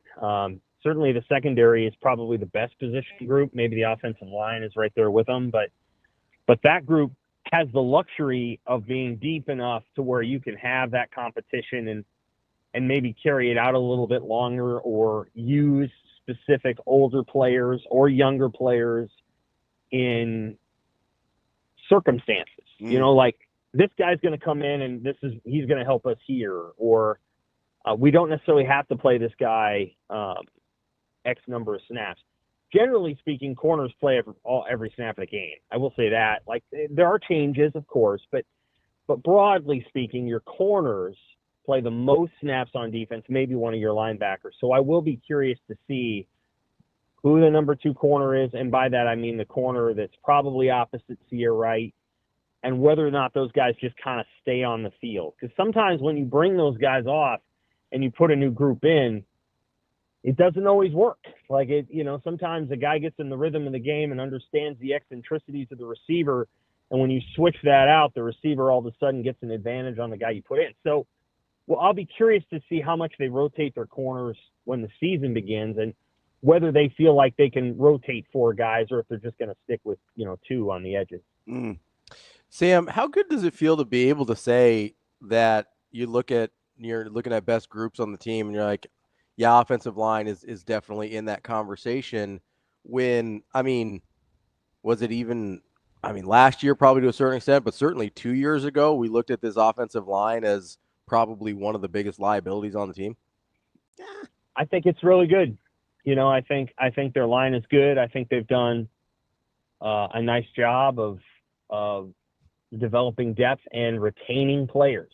That was the key, is that there's going to be guys that probably aren't going to play as much as they'd like, and probably aren't going to play as much as they could have somewhere else, who stuck around. And that's to Donovan Raiola's credit. These guys want to play with him, play for him. So that's a lot of it, I think. And then they've been able to develop the young guys.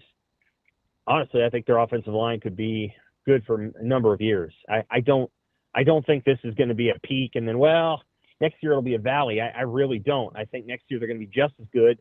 They'll do it with slightly different players because they're young guys, but these will be guys that have been in the program for 2 and 3 and in some cases 4 years. And no, they've got it rolling. I think they have a really good setup for their offensive line. Their defensive line. He dropped you that chicken nugget too, where he said, offensive line is going to be one of those positions where we're going to always recruit at the high school level and develop, right? Like he clearly has has a plan on what that position group is supposed to look like.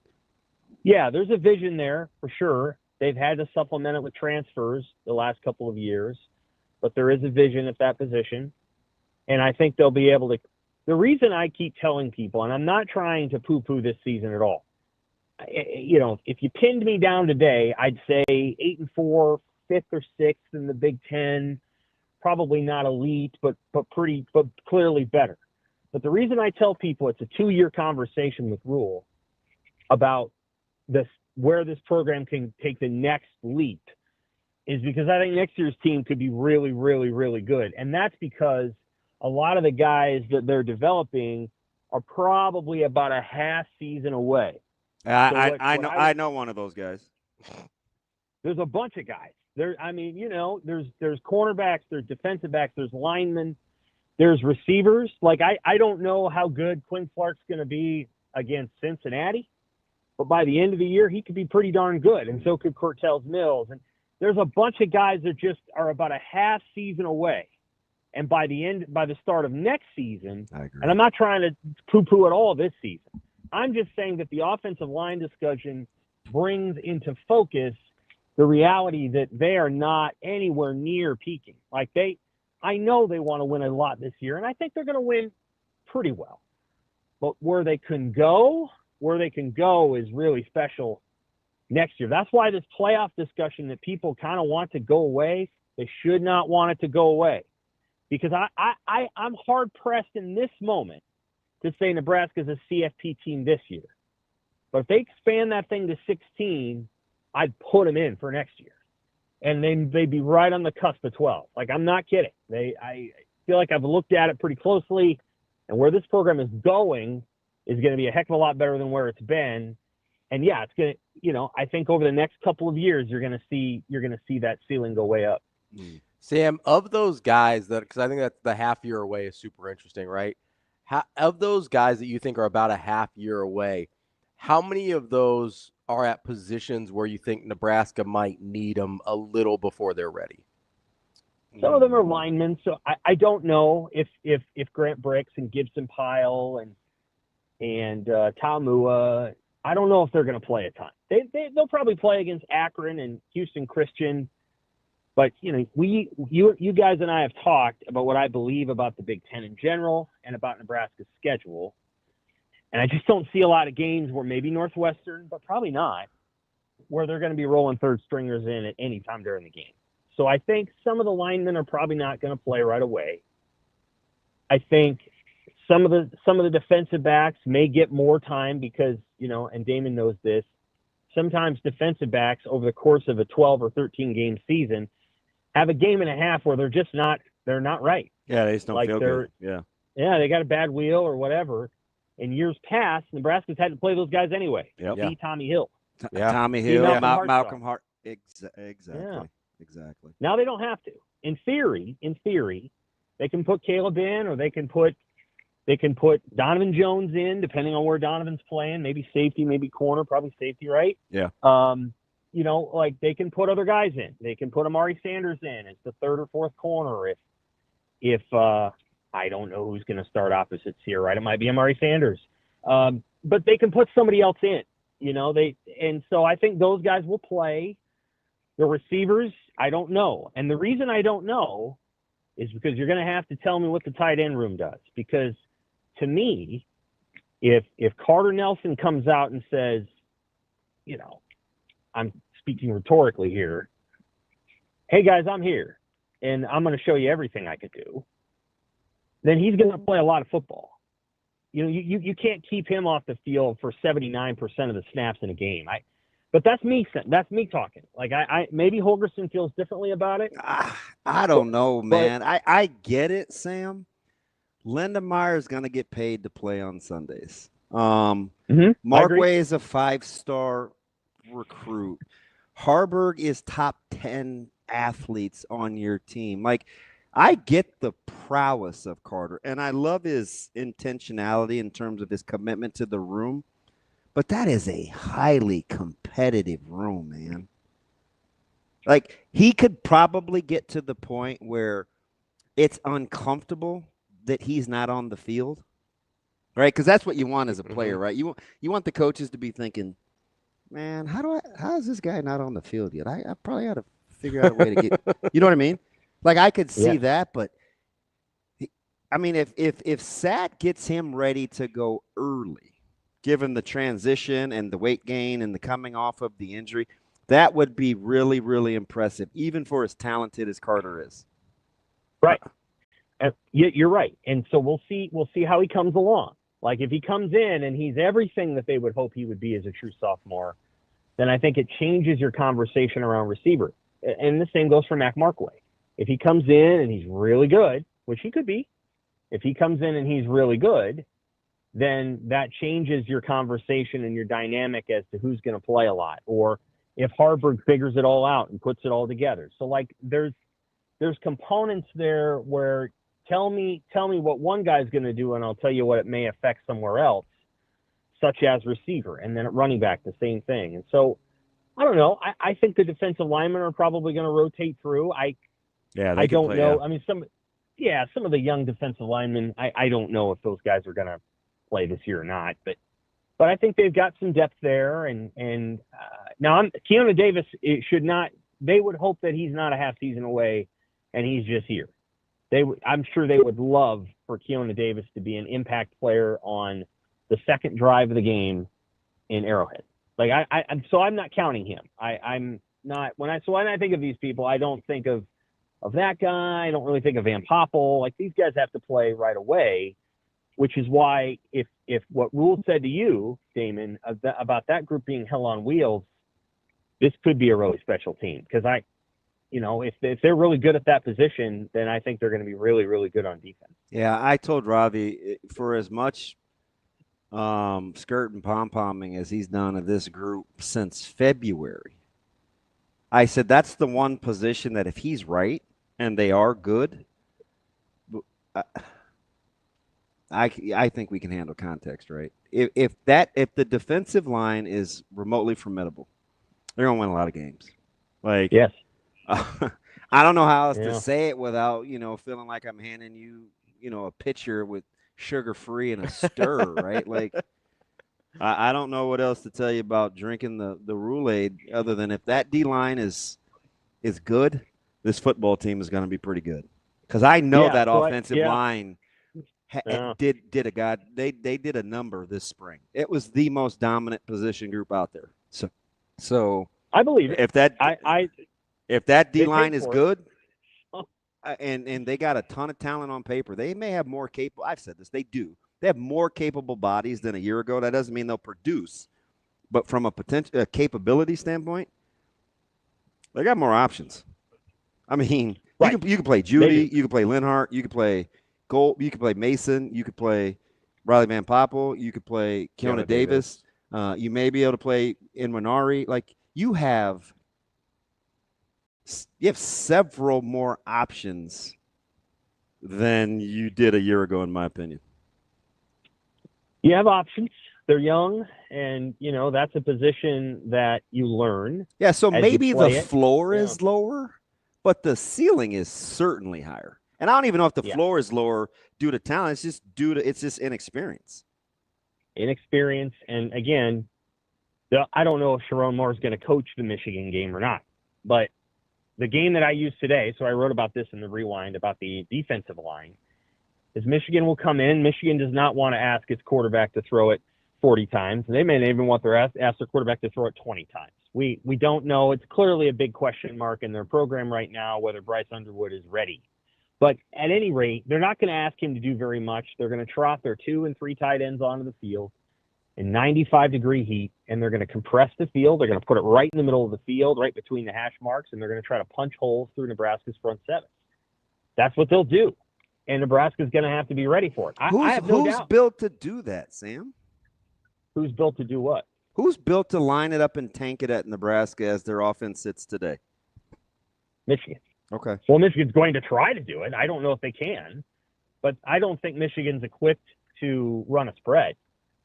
And I've kind of listened to the ear to the ground stuff with Michigan and that quarterback up there, and he's probably going to be really good, but I don't know that he's really good right yet today. And it's very unfair.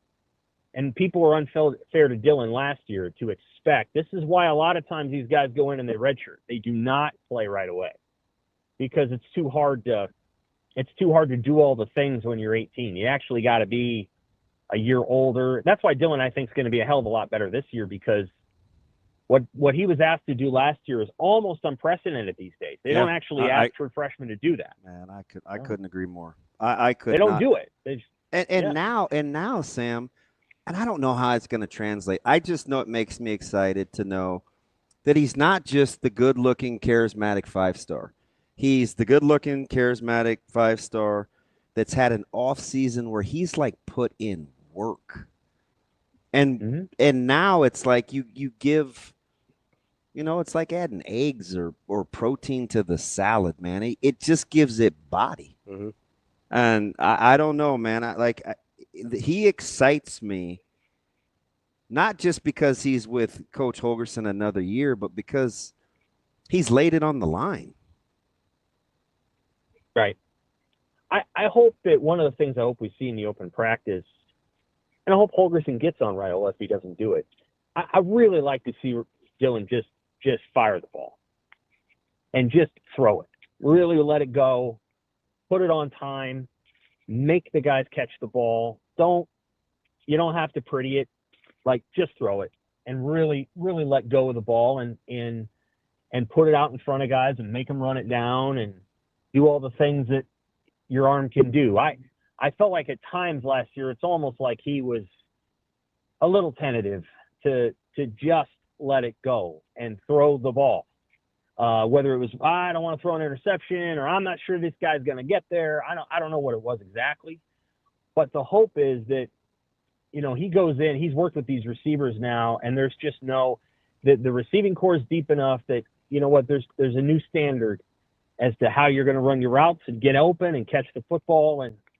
And that Dylan's able to get on receivers occasionally if he has to when they don't do what they need to do. And that Holgorsen and, the quarterback's coach are able to say, Dylan, throw the football. Yeah. Let it go. Let it go. Drive it. Like Langsdorff always used to say that. And Langsdorff, he'd be like, drive the ball. Don't, just when you see that throw and it's open and there's not a linebacker in front of you, drive it. Throw it the way you can and throw a fastball. And I'd like to see Dylan do that because I think that's how you create big plays that aren't like 75-yard touchdowns because some guy broke a coverage. You throw a guy a really well-paced ball, he catches it in stride, breaks one tackle, and he's gone. Like, let Dane Key do what he can do, but throw the football to him. You don't have to throw it cute or feather it or whatever. Just throw it. People going back to that whole just win thing, right? And I get it. I got to chill the heck out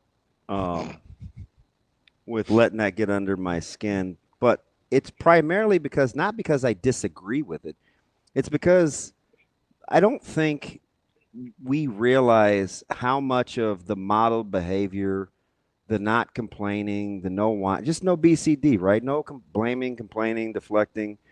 They own it. They move on. They talk about, you heard Coach Rule in Vegas say, a lot of times, let's talk about what we are. Let's talk about what we do have. He asked that early of his coaches, right? Don't tell me what a player can't do. And we don't really see the usefulness in that immediately, so we kind of have a tendency to eye roll. But let's say you're right, and we entertain the fact that they got a handful of players that are probably half a season away, right? The Caleb Bennings, the Quinn Clarks, maybe a Keelan Smith, maybe a Williams and Winari, maybe a insert guy, right? Mosey, whatever. Or it's a guy like Donovan Jones who's used to who played, had some success. A lot is thought of you, but some other guys got better too, right? So wherever your situation is for being close to playing, the culture matters, right? You said earlier, guys don't want to leave. So you need an environment that breeds being other-centered and trustworthy, and that we have your best interests, because it buys you time in development. It's not the actual lifting and eating and training development, but it buys you emotional development time when things may not be happening as fast as you want it to. That's where all those things matter. If your coach doesn't bitch and moan and complain about what, the hand that they're dealt, or the travel schedule, or the economics, or whatever, then you don't feel right about it as a player either, and you're not going to do it. It's going to matter in the long run, in my opinion. Yeah. Does that make you know what I mean? Yeah, I do. Yes. So the reason that I talk about multiple years is in part because of what you're talking about. I want fans and readers to look at this as a ceiling conversation, not a floor conversation, but not even really floor, but more like, counter conversation. I think a lot of people, rightfully so, have been a little burned by Nebraska football. And so what they're looking for really is just something that isn't embarrassing. Like, if we could win 7-5 or 8-4 and go to a bowl game that's, on New Year's Day, and that'd be good. And, and I'm not trying to be rude. That's kind of rooting to be Iowa. And that's what Iowa is. And I'm not trying to knock Iowa. I don't think Iowa's going to be 10-2 this year, but they've knocked on the door of the plate. I don't think we have to apologize for talking about Iowa's consistency. That gets old. No. Like, you know what? We don't. Right. You're right. You're right. The ceiling isn't very high. And I don't think we have to apologize for aspiring to be more than Iowa either. Right? You can say both things, and they can both be true.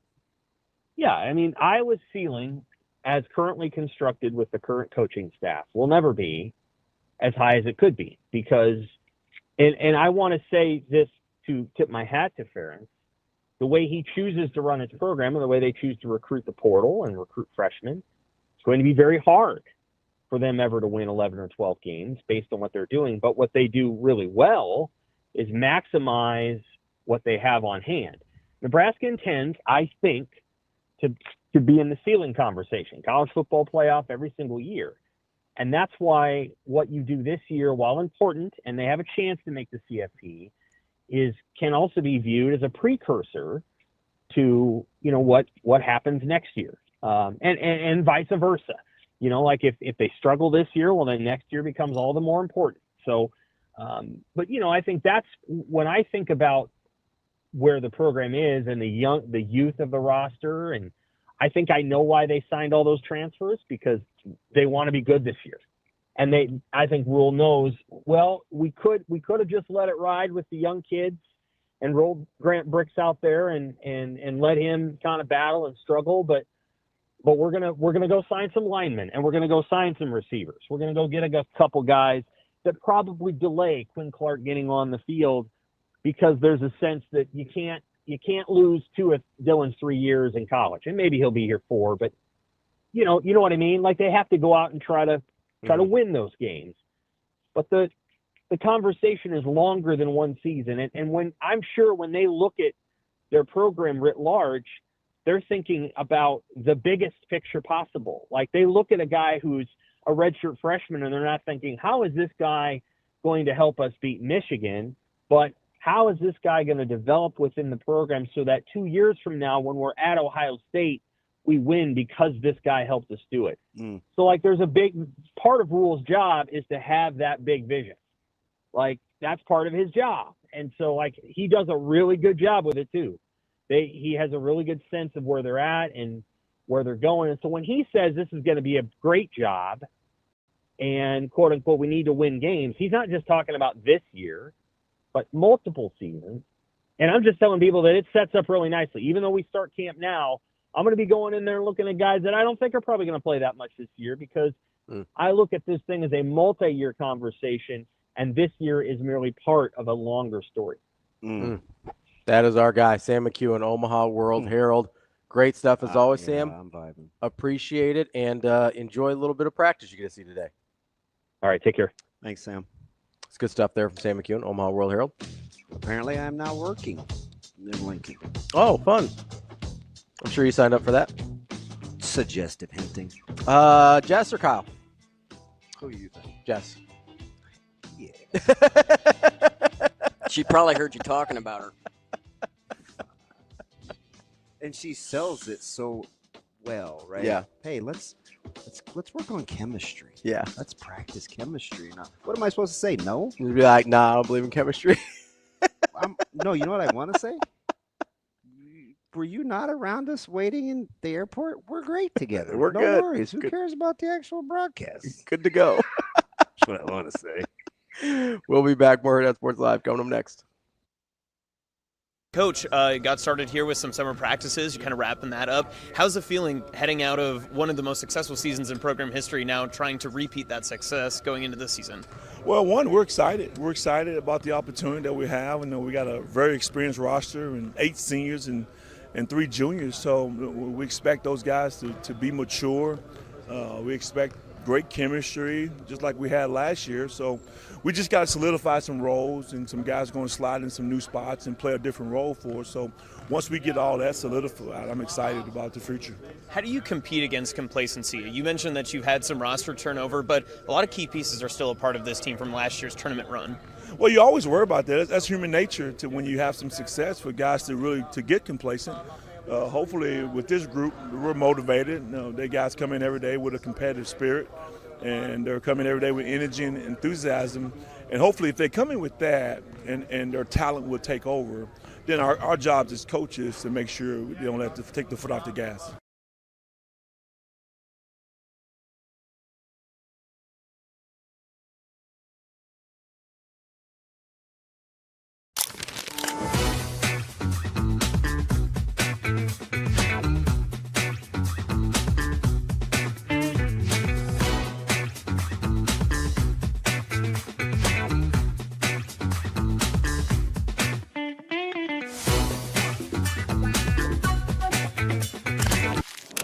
Aspirations can drive us. Sometimes a simple gesture is what fuels the pursuit of a dream.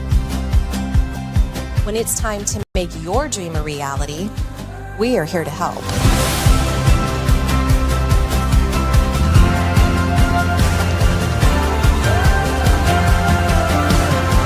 Centris Federal Credit Union. We are where you are.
Kind of a key piece of this roster moving forward after the tournament appearance last year.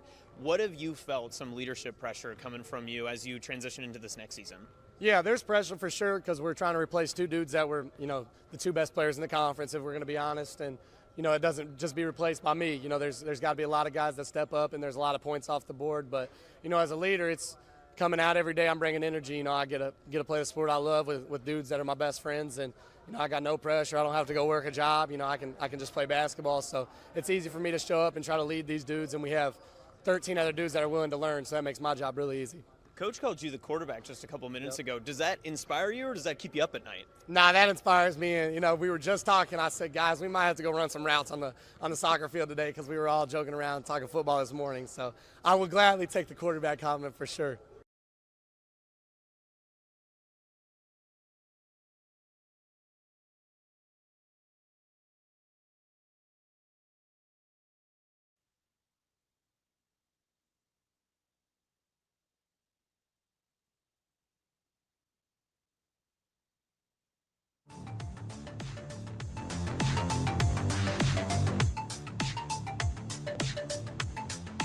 You're listening to Hurrdat Sports Live.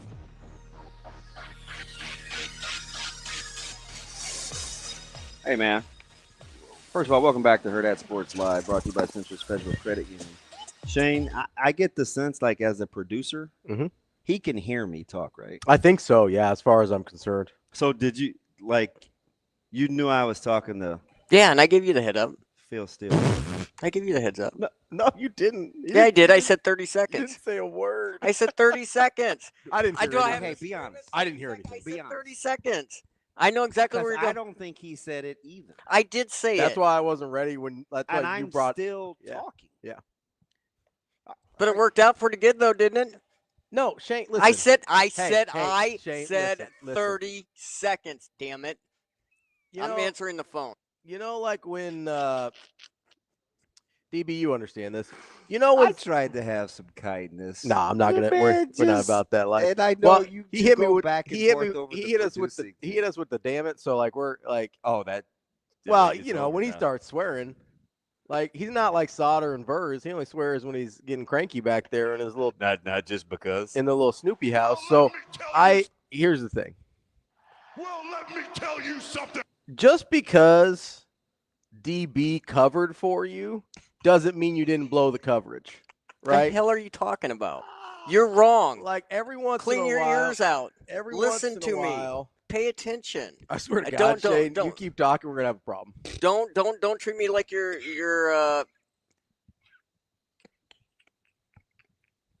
Hey, I'm not talking anymore. You got Cody on the line here. That's the last I'm saying. Do you want to get this out? Do you want to say what you wanted to say? Because clearly he's not. He's having none of it. All I'm saying is just because DB came up with the pick for the amazing play, so it looked okay on the back end, doesn't mean your ass was in the right spot. Hey, I'm tripping. I'm here to tell you right now. Like just because you two are cute. Just because you see that play of Joe Burrow I sent you this weekend? Yeah. Against the Niners, where Armstead's got him all wrapped up, and then he stiff arms Bosa. Then he wheels out, takes Fred Warner straight to the grill, and puts a dot on his receiver. Yeah.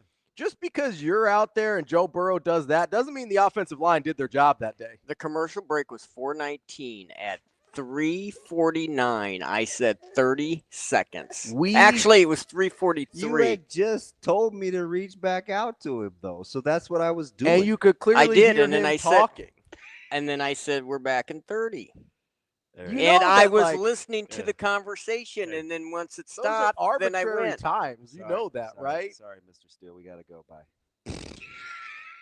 Like, we're not on radio anymore, Shane. You don't have to bring us back in 30. You can bring us back when DB's done talking. I do that every time. Man, you guys. Except for this one, apparently. Let's get to Cody. How much of this has to do with Java from last week? It's not unrelated. You weren't even here. You weren't even here for that. I heard about it. You weren't even here for that. I heard about it. Let's get to Cody. He wants to talk a little football, which I'm stunned. He's our wrestling guy. Stuff would be easier if it worked. Be easier if you work too, Shano. What the hell are you talking about? Hey, listen, Mean Shane is the best Shane. No, Mean Shane is not a good Shane. I mean, you don't have to take it standing up. I am not just out standing here up. Talking about Nebraska football and how it means so much to kids with cancer, and he's like, "Hey, our guest that's 20 minutes late's ready." Cool, let's go. What are you talking about? It would help if you listened to the show, Shane. Gotta keep watering the bamboo. Can we bring Cody up? I've been waiting. Is that I called for him I've been like waiting. 3 times. I called for him like 3 times, I've Shane. I called for him like 3 times. Can we talk to Cody? Here is a failure. No, what we have here is Cody. What's on up, the line. Cody? How are you? Oh, well, hello, gentlemen. Good morning, Ravi. What's and up? Good morning, the most famous person who's looked at everyone's Twitter. Hi, buddy. How are you? Oh, I'm great. Grand. Wonderful. Nice. First day of camp. What the heck are the Yankees doing? I mean, we're making a playoff run, but we're going to go after Ahmed Rosario and Ryan McMahon. Well, hey, you got good news on Judge's elbow. At least it's only a 10-day stint. Yeah. Well, I'm more happy with the Royals signing Lugo to a multi-year deal. So. Hey, Rodon looked okay. That's encouraging. Yeah. Hey, I got a question for you. Okay. That I want to, and I've texted Damon about this. I'm going to give you 4 games. Michigan, UCLA, USC, Minnesota. Would you be happy with 2-2? Give me the 4 again. Michigan, USC, UCLA, and Minnesota. No. I would not be happy with 2-2 there. Where is your holdback?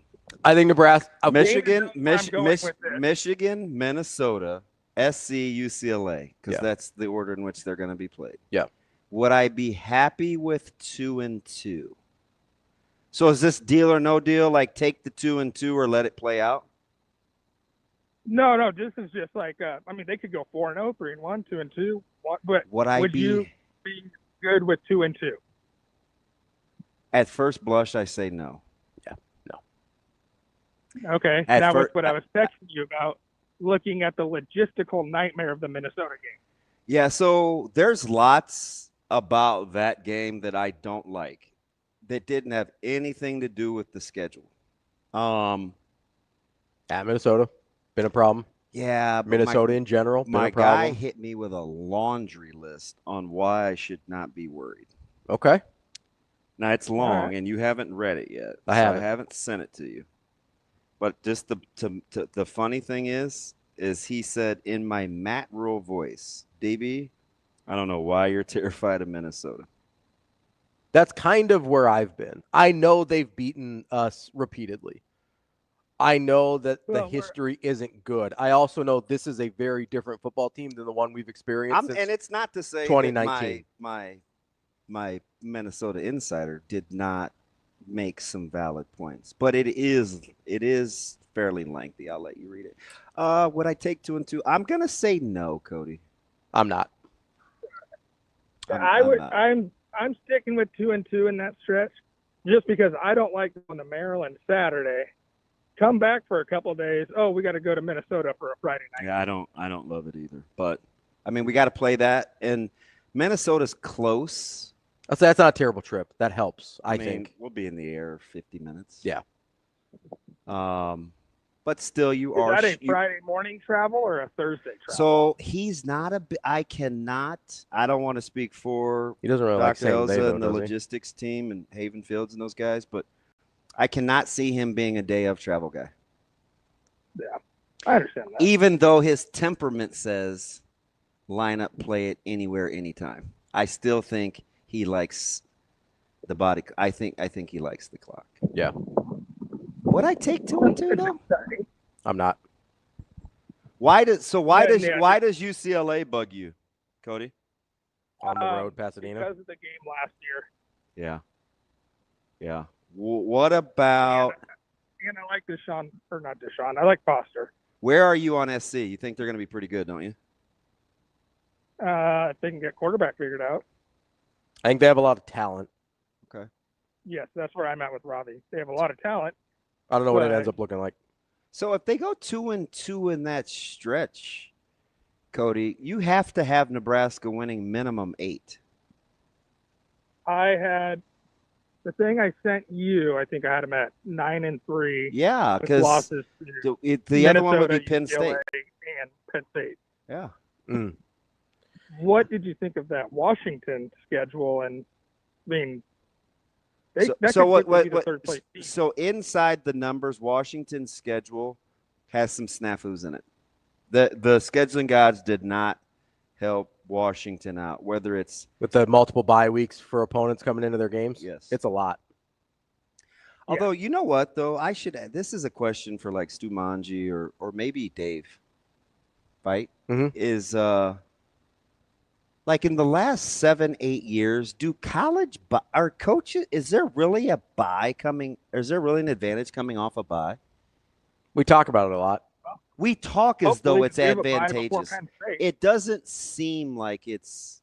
It feels like we assume it's advantageous. I don't know what the numbers are. I don't know what they are either. So that'd be interesting to look into. I would imagine it has more to do with rest than coach effect, depending on which part of the season it's in. And how old your team is. Yeah. Then I'll let you guys get going on this, but since we didn't get to talk about it last week, what did you think of Retzloff to Tulane? Does that take you back a little bit? So I'm cheering for him. I have a new buddy in Omaha who is a West Side grad, and Alan Cole, who is a huge Tulane fan. I have Michael Severe, who is a huge Tulane fan. I have Chris Severe, who is a huge Tulane fan. So I'm gonna cheer for Tulane. McLaughlin. Oh, McLaughlin. Oh yeah, that's right. No, it's McMenamin that was there. Yeah. Isn't that where McLaughlin went now, though? Yeah, I think you're right. Yeah. You're 100% right. I'll cheer for Tulane. That's a good get. That's a good get. All right. Well, let you boys get going. Have Thanks, a good week. Thanks, Cody. Do we let TK have all the points from? We can't. Why? Because it's not power conference schedule. That was the whole thing. It was power conference quarterbacks. Robbie. Yeah. Do I need to remind you? You let in a golfer's pool pick. Yeah. Pick the golfer that had at the time a 4-stroke lead. I know. I've nice to him one time. Look at what I've been dealing with ever since. He can't get all the points. I think here are options. What do you mean he can't get all? They still got to win. Yeah, but he gets points for stats. You're not. This is my argument. This is my problem with John Mateer last year, and just assuming he's going to be good this year, right? The stats at a Washington State Power or Group of Four or whatever are not the same. They're inflated to a certain degree. Like he's not playing the same level of competition. So, in that vein, I think we either have to give him a percentage of Retzlaff's points at Tulane, or we let him draft a new quarterback from a Power Four. We give him Mr. Irrelevant last pick of the draft, see what he comes up with. You know who we're dealing with, right? Yeah. But it's our game and our rules, so we can do whatever we want. I'm just saying, if you let him redraft and he gets a dude, like we talk to TK every day. Yeah. He is going to let us have it. Yeah. But do you want to deal with the known or the unknown? Theoretically, we also, it is the last pick of the draft. We've taken theoretically the top 30 quarterbacks already. Yeah. You're probably right about that. Which one do you feel better? No. I don't know if you. We left some meat on the bone. We did. Listen, there's some guys out there, but I don't think there's any crazy no-brainers in terms of production. They're at Northwestern in their opener at home. They're at South Alabama. They get Duke at the house. So we're at 2 power conference schools. Then Ole Miss. 3. Tulsa. East Carolina. I would say here's where it gets. Army. UTSA. Memphis. We assume they're still part of the American. FAU. Temple. And Charlotte. I don't know. No, we can't give him full points. We cannot give him full points. All right. We'll let him redraft. TK, you get to pick one QB. You get one QB. We'll let you redraft for Retzlaff. Yeah, and I think either Suave or AJ can reproduce the draft list relatively quickly. Yeah, I've got it somewhere too. I don't think Rico. Is he daddying it this morning? No, I don't think he probably didn't delete the graphic, so he probably's got it still.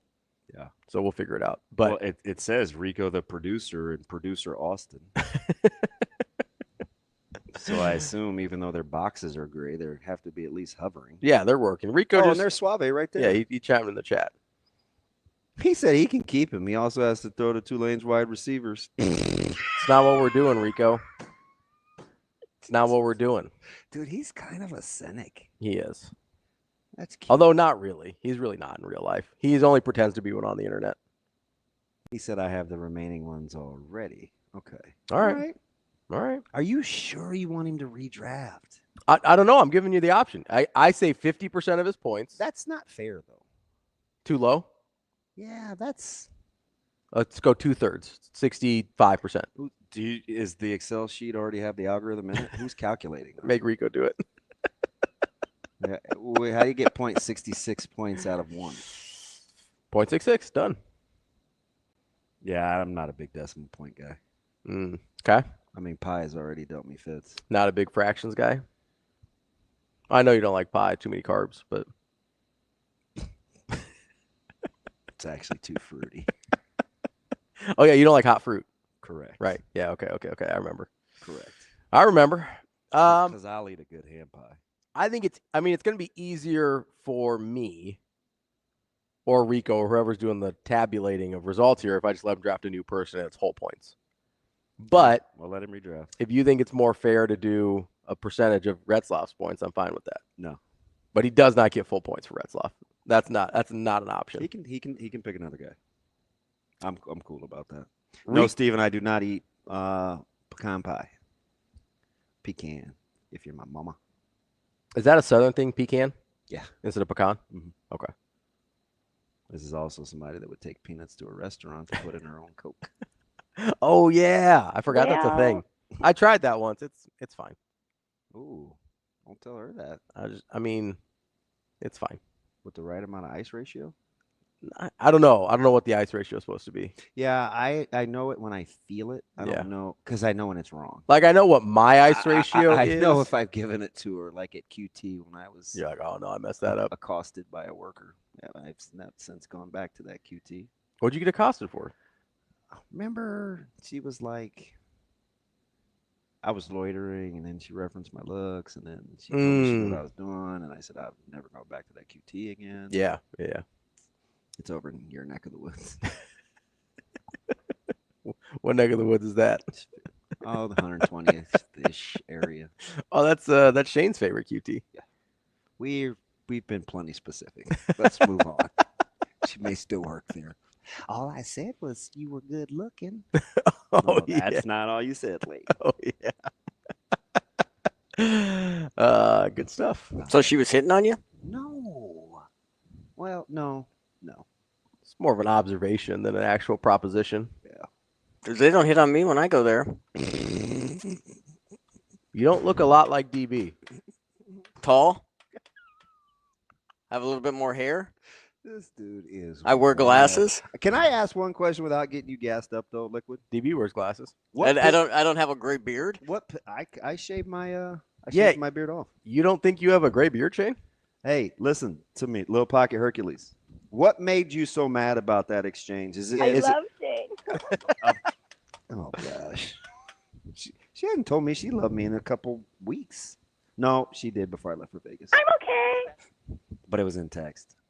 She said, "Love you." Does it count? Over text? Yeah, it counts. Oh my goodness. With one of her 32 emojis. Shane. One stupid horse. Why did that upset you? What? I don't even. I don't. Implying that you're not producing. I don't even remember. Is that what it is? I don't even remember. Blah blah blah. Dude. Is that what it is? Probably. Okay. Blah blah blah. I would take that personal too. You more than can get mad. I mean, it wasn't really an implication. I said it out loud. I said what I said. I wasn't listening. I don't listen. That's fine. That's fine. What did Amazing Daniel say? I can put ice in a fountain soda cup without pouring some of it out and putting some more in, as if there was some exact amount of ice. It annoys me, and I'm doing it. I just know when you put the liquid in how I want the ratio to be. I can't exactly tell you. Yeah, I can't either. Do you ever shake it to hear it? No. Okay, because I'll shake it to hear sometimes. Like I'll eyeball it and then I'll shake it to hear. But there's a 97% chance, especially if I'm either at home or on the move. Yeah, I'm drinking out of the Yeti, so I know how it feels. So I don't have any gas station cups at my house. I can tell you right now, there's not enough ice in this cup. Just with a little shake there. Yeah, I just think you got to look at There's not enough. I look at it, but it's going to feel a certain way when I shake it. Yeah. And I can tell it's a little different, Well, they dispense differently. I mean, some of them a little bit faster. Can I ask one more question while we're on this? Yeah, why not? Well, I'm afraid to hear the answer. I should probably just let her rip. What do we got? You guys have experienced that some ice seems to melt much faster than other ice. Yeah, that's correct. Okay. So short of telling me, well, how hot or cold was the liquid you put into it? What's the variable with the ice? What's the variable with the ice? I believe it's the size of the cubes. Small ice cubes melt faster. I don't think so. I think it is. I'm almost positive. Do you know the ice I'm Maybe talking you're about where you can like put your finger in and it's like a fake ring? Yeah. Versus like chips, ice chips. Mm-hmm. Chips melt faster. They don't have the density to like keep them cold. Yeah, maybe the container. You don't have a center in the cylindrical ones. I know, but it's still thicker. The walls of the cylinder are still thicker than the chips. Because there's this part of me that wants to say, gosh, man, these must be made with cheap water.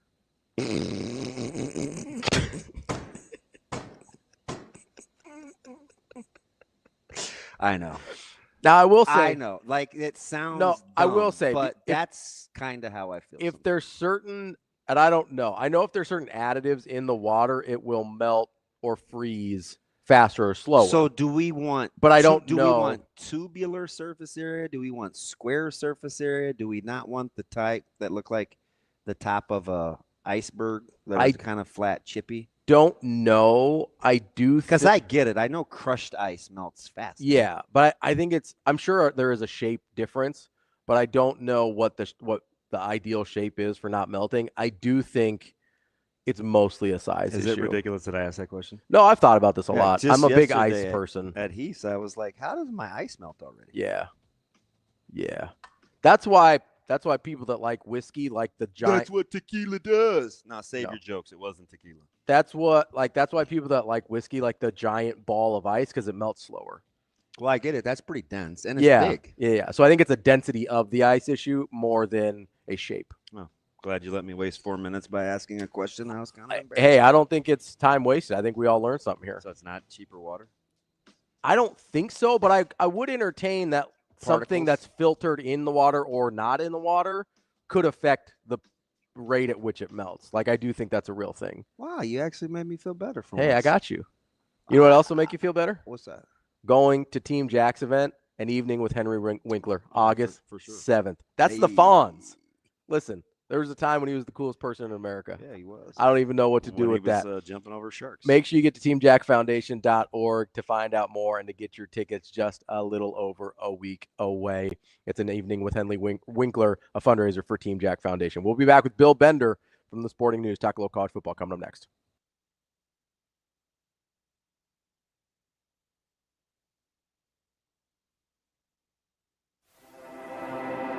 A successful financial future is built one coin at a time. Whether you're just starting out or a seasoned saver, we've got the financial resources and team of experts who will be with you every step of the way. Centris Federal Credit Union. We are where you are.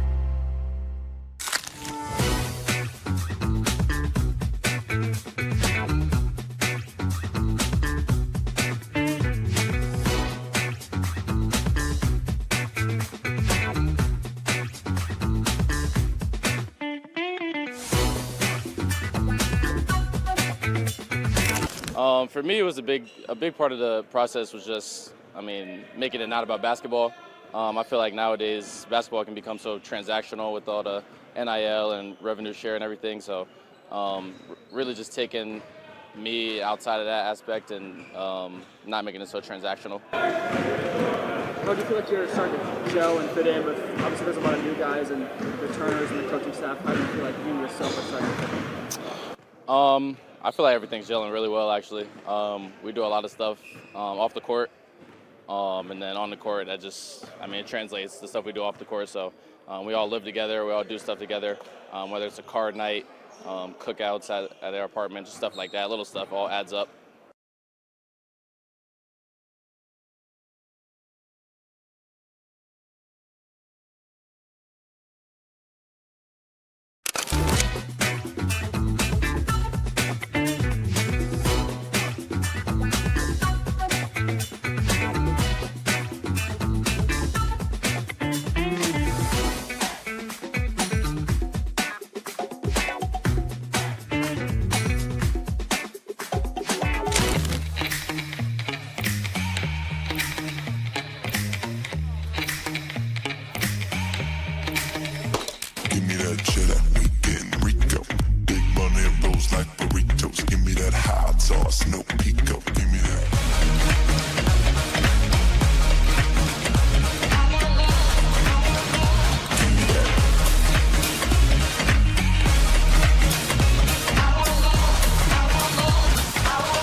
Visit there obviously went well. What'd you like the most? All those things. Yeah, the Nebraska visit was great. The people there are really awesome. I love Fred. I love Nate.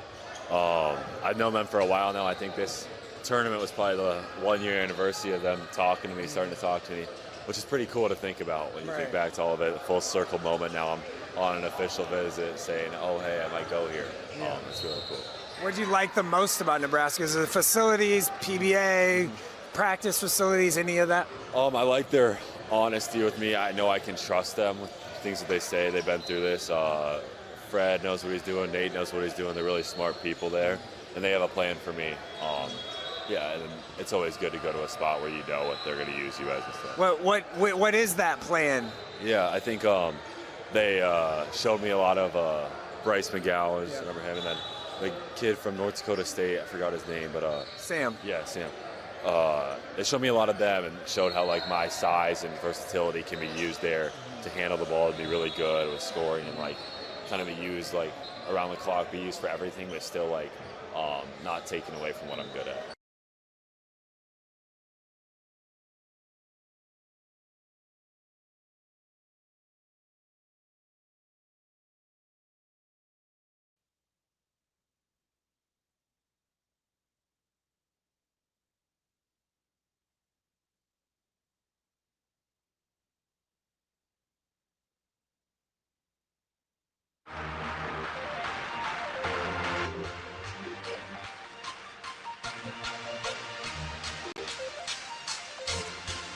Welcome to Hurrdat Sports Live.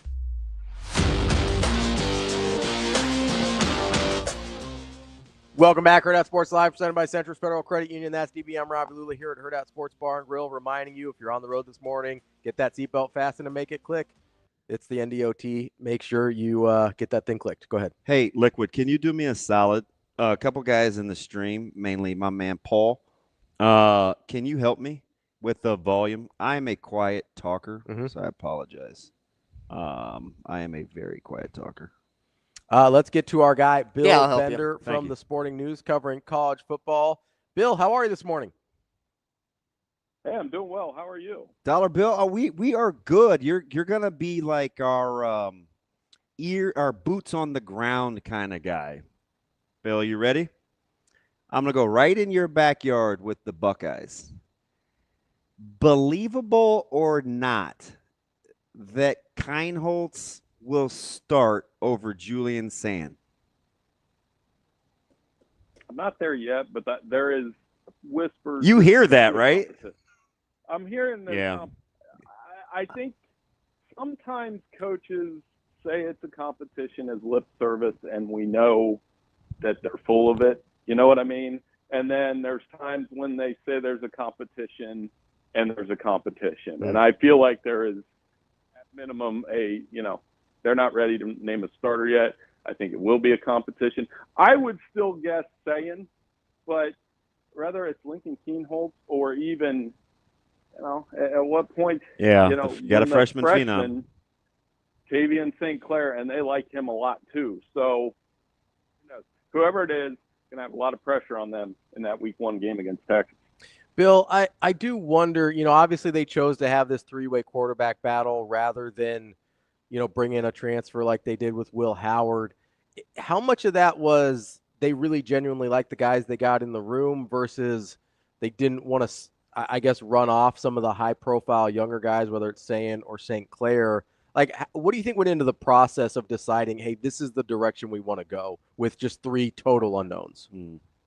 They've done this before at Ohio State. I remember I always point to the year where it was the late Dwayne Haskins, Joe Burrow, and Tate Martell, and had you pulled Ohio State fans at the time, they probably would have taken Tate Martell, you know, and Dwayne ends up throwing for 50 touchdowns that year. So they're not – I think some of it is they did get Julian from Alabama. He's 5-star. Lincoln Keenholz has played a little bit. And then Tavian St. Clair, obviously another 5-star quarterback. So it does increase the interest. I don't think Ryan Day is the type of guy that wants to go portal every year. And that's at Ohio State, you shouldn't have to go portal every year. You should be able to develop your own. Speaking of developing their own at Ohio State, before we get into anybody else here, I do look at this roster and go, okay, obviously they recruit at a super high level every year. And so we kind of give them the benefit of the doubt because of their history and because of their talent. Is there any part of you that looks at it and goes, hey, is there any concern, I guess, that maybe some of these guys aren't ready to just step in and continue the level we saw from Ohio State last year? Well, I mean, when you lose that many NFL guys, some of the level play just is natural. Right, yeah. I mean, you can't – well, I remember LSU when they had 15 guys drafted. You're going to see a step back no matter where it is. But, I mean, when you can build an offense around Jeremiah Smith and Carnell Tate, and, you know, they picked up C.J. Donaldson from West Virginia. He's a really good running back. Defensively, you're building around Caleb Downs in a new scheme with Matt Patricia. Heard them talking about Kenyatta Jackson yesterday. That's another one of those. Yeah. Remember how Alabama always had a guy where it would be like, oh, Quinnen Williams hasn't played much, but all of a sudden he's a top 5 pick. Kenyatta Jackson could be one of those guys.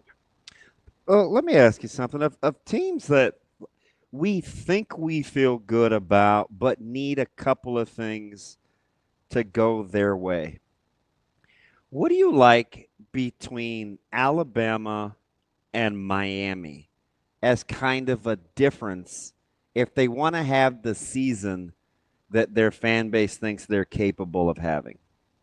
Oh, I think Alabama could win it all. I don't know if they will.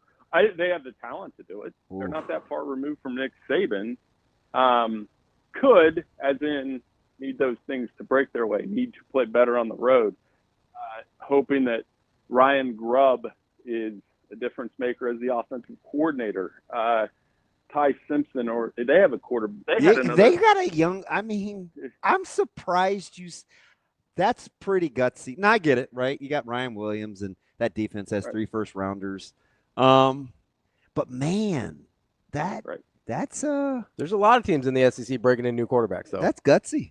So I'll justify it this way. So stop me when you don't think this team can win a national title this year. Okay. And I think there's 7. Okay. I will go Ohio State, Texas, Georgia, Penn State, Clemson, Notre Dame, Alabama, and I think I'm done at that point. Like, I think the national title will come from one of those 7 schools this year. Maybe we can talk ourselves into like an LSU if you want.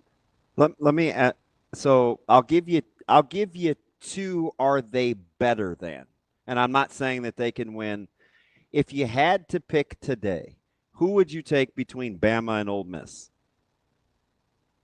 Probably Alabama, because Ole Miss has to start a new quarterback. They have talent on defense, though. They have 3 top 50 guys on that defense. And Lane's got it rolling a little bit. But I just trust Alabama. I trust I'll talk about the quarterback situation. Very similar to Ohio State.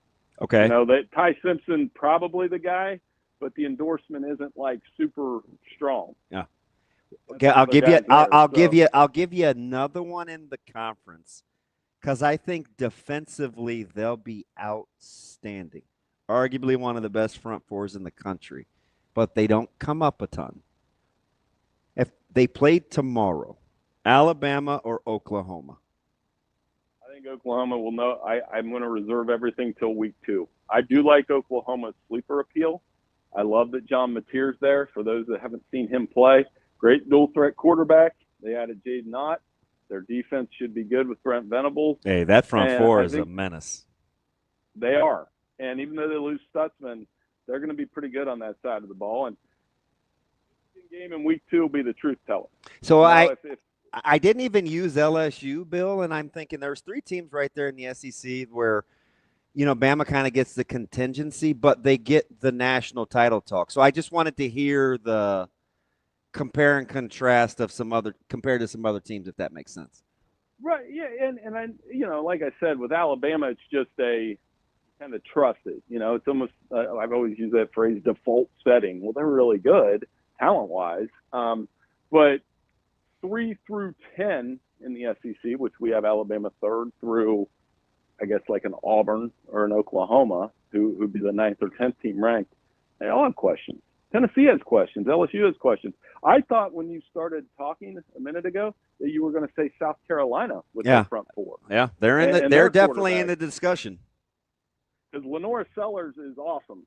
So, I mean, they're going to be an interesting team in that mix. And then Dylan Stewart on the other side of the ball is a top 5 pick at defensive end. Bill, let me did you mention Oregon in there in your in your 7? No, I didn't. I probably should have. They would be the next one. Okay. I'm probably dismissing them more than I should this year. I'm kind of with you though. Not that I matter, but I have concerns. So Oregon less than Bama in your mind this year? Probably by a touch. Just okay. Because I think, well, I mean, that's assuming I'm wrong. If I'm wrong about something, it's Dante Moore could step in, be awesome. They're offense. Arguably missing his best wide receiver. Right. And Mekhi Hughes could be good.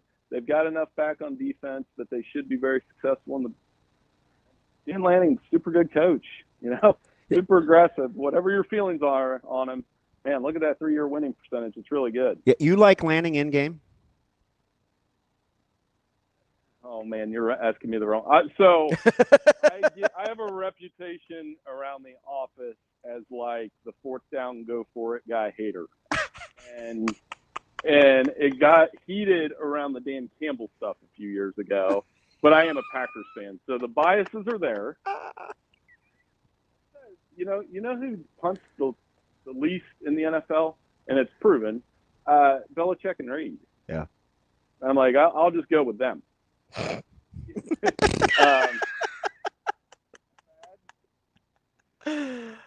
No, I think that's fair.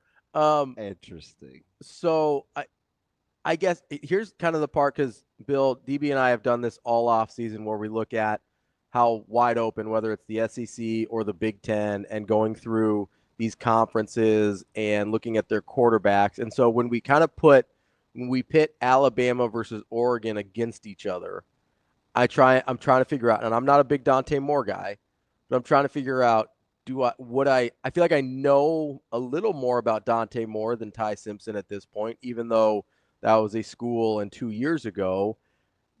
And if you just boil it down to quarterback, say everything else is equal, you taking Dante Moore or Ty Simpson? You guys are bringing it this morning. Can we go back to the 4th down discussion? That's a good one. But Dante Moore, because I think he'll fit, and I just trust Lanning with Bo Nix, Gabriel, and we were like, these guys were geriatrics. I'll say they were pretty good when they got there. He's made it work with those guys, and I think he'll make it work with whoever the next quarterback is. So I just think Dan Lanning.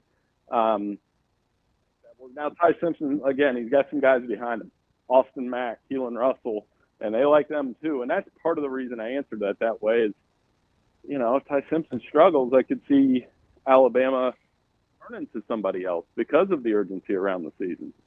Huh. Bill, let me ask you, so is this one of those years, a lot of times you guys do the preseason top 25s and you do your homework.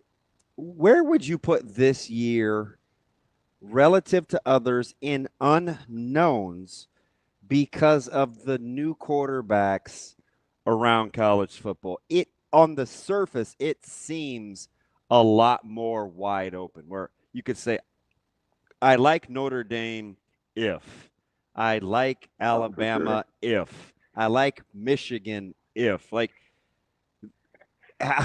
who's Gunnar Stockton? I like Georgia if, right? There, it just seems like there are more questions at quarterback than there have been in quite some time. And there's more questions at quarterback from the top.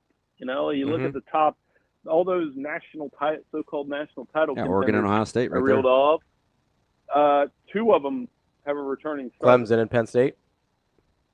People love to criticize Cade Klubnik and Drew Aller too.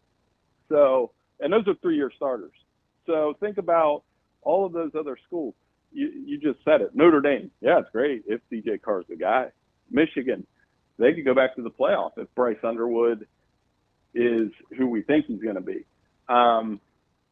Texas with Arch, we haven't talked. How did we get this far without talking about Arch? I mean, I feel like it's obligated to talk about him. I've been on a soapbox about Arch kind of all off season because I'm sitting here and I know he's supposed to be good. I know we give him the benefit of the doubt because Texas has all the talent and Steve Sarkisian's good at the offensive play calling and everything like that. But we know, we've seen little flashes, but the guy's thrown 90 total passes in college. We know, I'm just the opposite. I think Texas hammers Ohio State in the opener. And listen, he might end up being awesome, right? But we know next to nothing about Arch Manning as a college quarterback. Agree.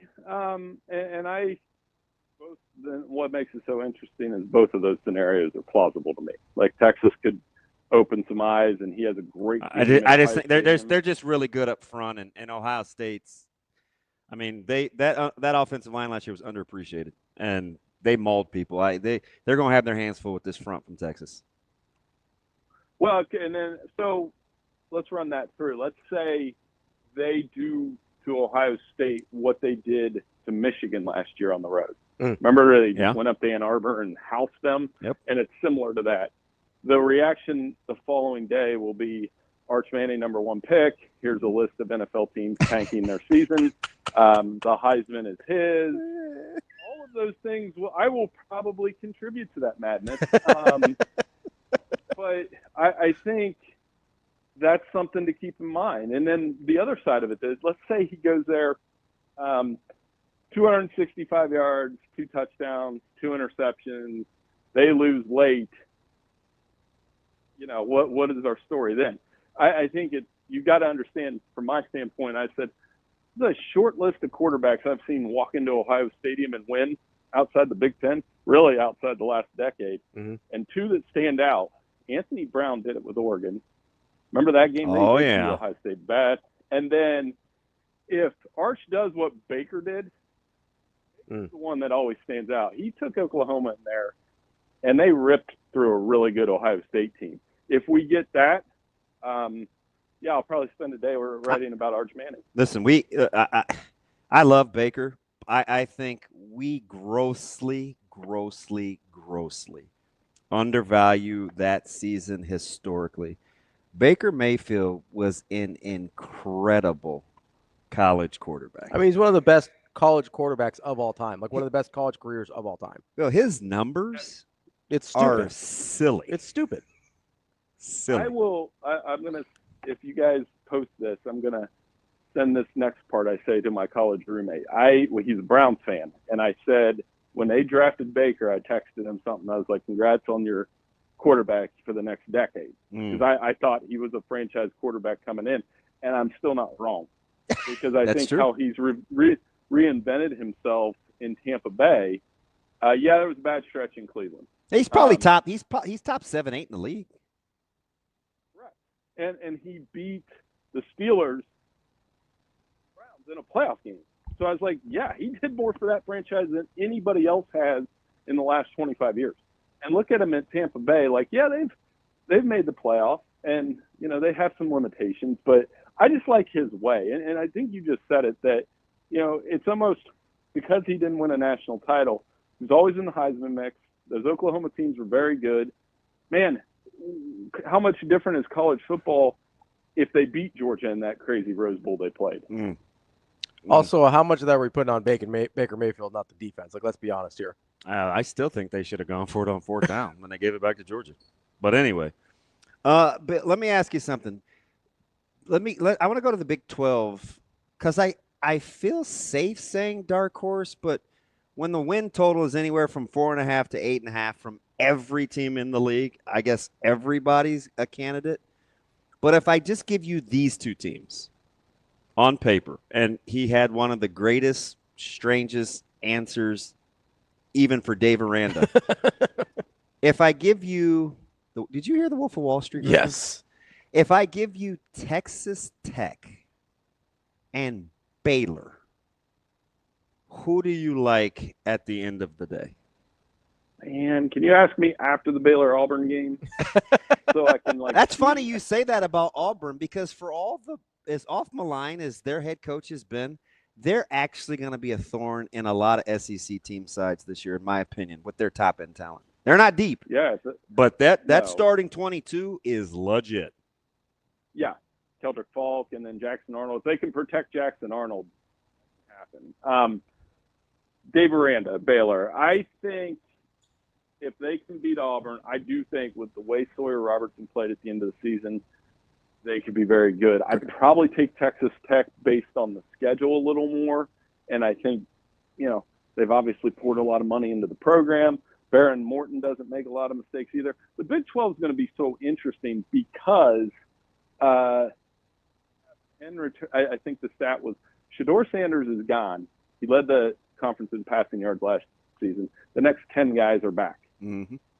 So a lot of that could be, hey, 1 week Josh Hoover and TCU might get Robertson. And then the next week Rocco Beck might get somebody. And Avery Johnson and Rocco Beck right out of the go. And Ireland, yeah. Yeah. So I do think there could be more parity in that league. A lot of one-score games like they had last year. Super exciting, but it probably means just one playoff team. If you had to bet, would you bet that one playoff team is Arizona State again? Yeah. I picked them to win the Big 12. I trust Sam Leavitt. Now, losing Cam Scatterbo, and the more I look at X and you see what Cam is doing at the Giants camp, they're going to miss him. This guy's pretty good. Mm-hmm. That guy's really good. I think he might be their lead back. Yeah. Which is wild how they get him at the value they get him. So, but yeah, I think with Jordan Tyson back, they're going to score. Kenny Dillingham's certainly done a nice job there, but it's wide open. Like, if you guys say, no, you're wrong, it's going to be Kansas State, or no, you're wrong, it's going to be Baylor or Iowa State, or, all the way down. If somebody said, hey, Oklahoma State will bounce back and have a good year, I can't say no. That's how much parity is in that conference. Of the contenders that have good running backs coming back, I guess I would say better than good. Who needs better quarterback play? Notre Dame. Who do you think I'm going to say? I don't know. Notre Dame or Florida State? Probably Florida State, because I think Notre Dame they showed last year Riley Leonard was inconsistent in the passing game. There's no doubt. He was actually really good in the last 2 playoff games. But when you have Jeremiah Love, Darian Price, and a dominant offensive line, it'd be all right. Tommy Castellanos at ACC media kickoff, I did like that he kind of stood by his Alabama comments and didn't just back down. And here's one thing, it's pet peeve. If he's out on a summer workout with Isaiah Horton and he's talking trash about the Alabama-Florida State game, what's the big deal? Yeah. They're working out together. Guys talk, are we not allowed to talk trash because the camera was on? 2, but he did back that up again when an interview was on 3. Anyway, I just think there's a little more pressure given. I wrote this stat last week. Florida State quarterbacks had 11 touchdown passes, 13 interceptions last year. They need him to be much better than what they had under center last year.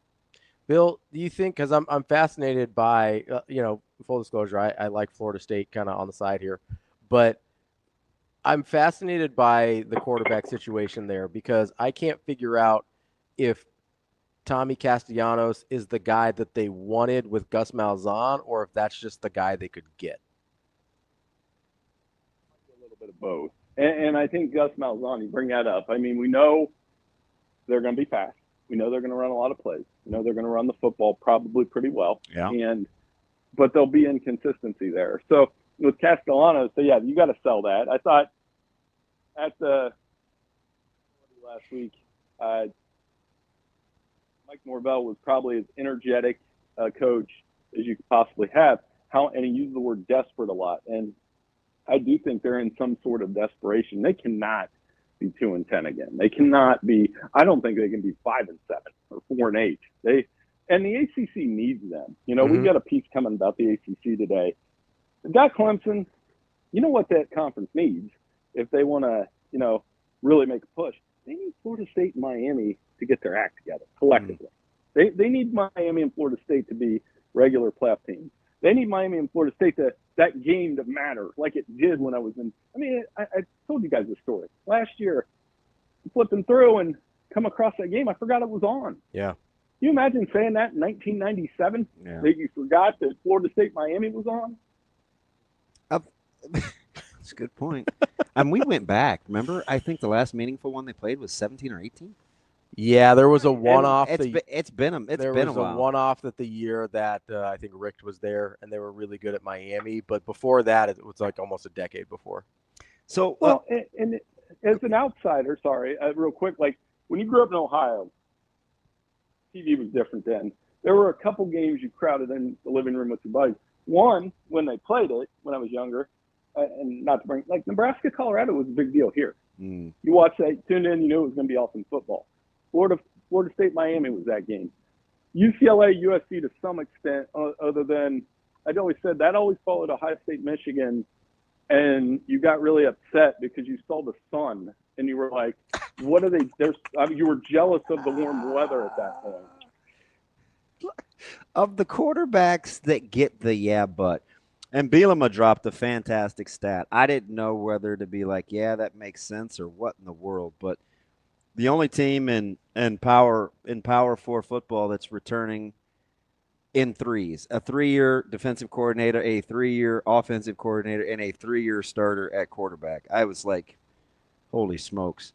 But of the yeah but quarterbacks, I put them in the yeah but because that typically is what their critics say. Yeah, but. Mm-hmm. And I give you Altmaier, Aller, and Jennings at SMU. Can you separate those quarterbacks outside of the scheme, or was the first response you're going to give to me scheme dependent on what you think about these quarterbacks? So I'll go down, like Luke Altmaier, third-year starter. I think he is who he is. He does a good job with them, what they do at Illinois, and to lead them to 10 wins. And can he take them to the playoff? That's the big question. I don't think it's a yeah, but I just think it's a question. Drew Aller, we can't use receivers as an excuse. His own fan base gives him yeah, but. Yeah, they do. And he's got a great track record. He's done great, and I think he's an awesome kid. But if you're a first-round NFL talent, the receivers can only matter so much. You know what I mean? Mm-hmm. So it's on him. The pressure's there. Jennings is interesting to me because his stock's probably down based on being overwhelmed and making a couple bad decisions against Penn State, who was much better. They weren't going to Penn State and winning that game. And I think SMU's sitting on something there where Lashley acts like it, doesn't he? He does. And I think they've got the backing and the want to. And unlike the 80s, they can do all this legal work. So I think board. That's going to make they're going to be a really interesting team. So I think Kevin Jennings is probably the least dependent on the scheme, and I think he'll be fine this year in year 2 with SMU. That's our guy, Bill Bender, Sporting News, covering college football. Bill, great stuff as always. We'll talk to you soon. I can't wait, guys. Thanks so much for having me. Thanks, Bill. This is about as exciting a college football season. I think it's going to be chaotic. And anticipation as I can remember. It's going to be chaotic.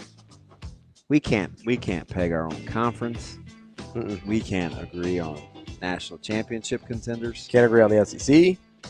The Big 12's wide open. I mean, are we really going to act like we can't trust Kalen DeBoer? You won't because you love him. I love Kalen DeBoer. The consensus is, this is make or break. And I'm like, already? No, I'm on that page, though. Like, I love Kalen DeBoer, and I think if they don't make the playoff, he's fired. I would mark that down right now. If they don't make the play, like whatever you want to bet, if they don't make the playoff, Kalen DeBoer's fired this year. On plus 80, right? Yeah, 60 or 80. I can't remember. Well, it matters. I think it's 80, right? Probably. I lose a lot. That's good. After restaurant a couple of weeks ago, I'm going to need significantly more than that. You might need a little. I'm going to have to make sure they're ones I can win. I'm not going to risk that on that bet. Okay, because I think it's happening. You know what else you shouldn't risk when you need auto body repair? You got to go to Dingman's. Absolutely. Dingmans.com is where it's at. They're locally and family owned and operated. They're part of this community, and they're proud of it. And they're also proud of the fact they've been voted first place in Best of Omaha for 20 straight years for auto body repair. You don't want to take chances when it comes to your vehicle. Dingman's is the place to go. Go check them out, dingmans.com. We'll be back. More Hurrdat Sports Live.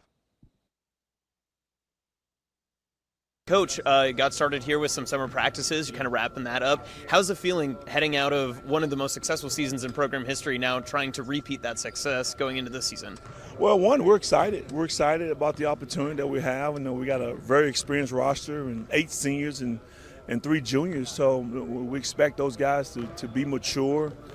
We expect great chemistry, just like we had last year. So we just got to solidify some roles, and some guys going to slide in some new spots and play a different role for us. So once we get all that solidified, I'm excited about the future. How do you compete against complacency? You mentioned that you've had some roster turnover, but a lot of key pieces are still a part of this team from last year's tournament run. Well, you always worry about that. That's human nature to when you have some success for guys to get complacent. Hopefully with this group, we're motivated. They guys come in every day with a competitive spirit, and they're coming every day with energy and enthusiasm. And hopefully if they come in with that and their talent will take over, then our job as coaches to make sure they don't have to take the foot off the gas.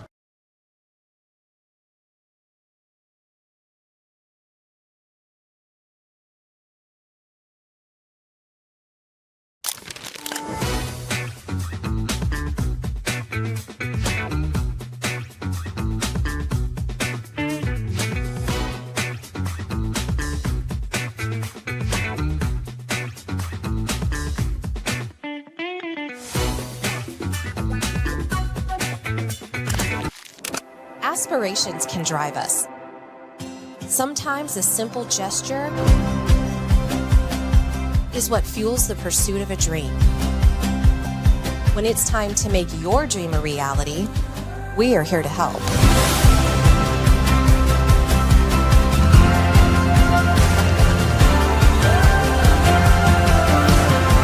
Centris Federal Credit Union. We are where you are.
Kind of a key piece of this roster moving forward after the tournament appearance last year. What have you felt some leadership pressure coming from you as you transition into this next season? Yeah, there's pressure for sure because we're trying to replace 2 dudes that were, the 2 best players in the conference, if we're going to be honest. And, it doesn't just be replaced by me. There's got to be a lot of guys that step up, and there's a lot of points off the board. But, as a leader, it's coming out every day. I'm bringing energy. I get to play the sport I love with dudes that are my best friends. And, I got no pressure. I don't have to go work a job. I can just play basketball. So it's easy for me to show up and try to lead these dudes. And we have 13 other dudes that are willing to learn. So that makes my job really easy. Coach called you the quarterback just a couple minutes ago. Does that inspire you or does that keep you up at night? Nah, that inspires me. And, we were just talking. I said, guys, we might have to go run some routes on the soccer field today because we were all joking around talking football this morning. So I would gladly take the quarterback comment for sure.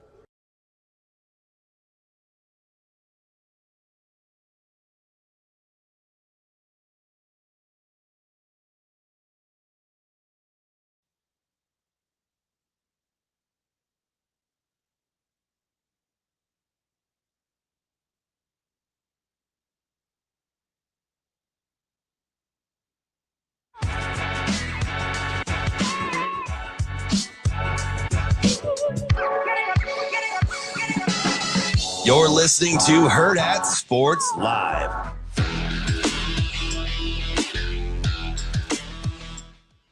Welcome back, Hurrdat Sports Live, presented by Central Federal Credit Union. That's DB. I'm Ravi Lulla here at Hurrdat Sports Bar and Grill, reminding you, if you're looking for a home, listen, I went to some open houses yesterday. It's wild out there. People are out there trying to get their houses, whether it's your first home, next home, dream home, whatever. Centrist has you covered with knowledge, programs, and pre-approvals and great rates that you need on your home buying journey. Go check them out, centristfcu.org, equal housing lender, and federally insured by NCUA. DB. NCUA. It's National Credit Union Association. Correct. Boom. Nailed it. Got it, boy. I know It's almost like I know some Centrist things. has been with us for a while. I know some things about some things. We like Centrist. Not a lot. Yeah, we do like Centrist. They're good to us. We appreciate them. 100%. I wanted to see what Justin Jefferson said about J.J. McCarthy, but I couldn't read that fast. The only part I got was you might have to be a little patient, which doesn't bode well for you. Well, what was the rest of the statement? That was only the first sentence. I told you I didn't see it. That was the headliner, though. Tried to ask you if you were just like jerking. I'm sorry. What was that? You mumbled a little bit over there. Pardon? You good? Yeah, fine. It's fine. I'm waiting on my man Deion's press conference today with his medical team. Yeah, I don't. What time is that? Should I know? I don't know. In the famous words of Mike Boker, nice show prep. You be you. He said that to me once. I asked a question that I feel like he felt I should know the answer to. Yeah, I don't know. Is it 11, Shane?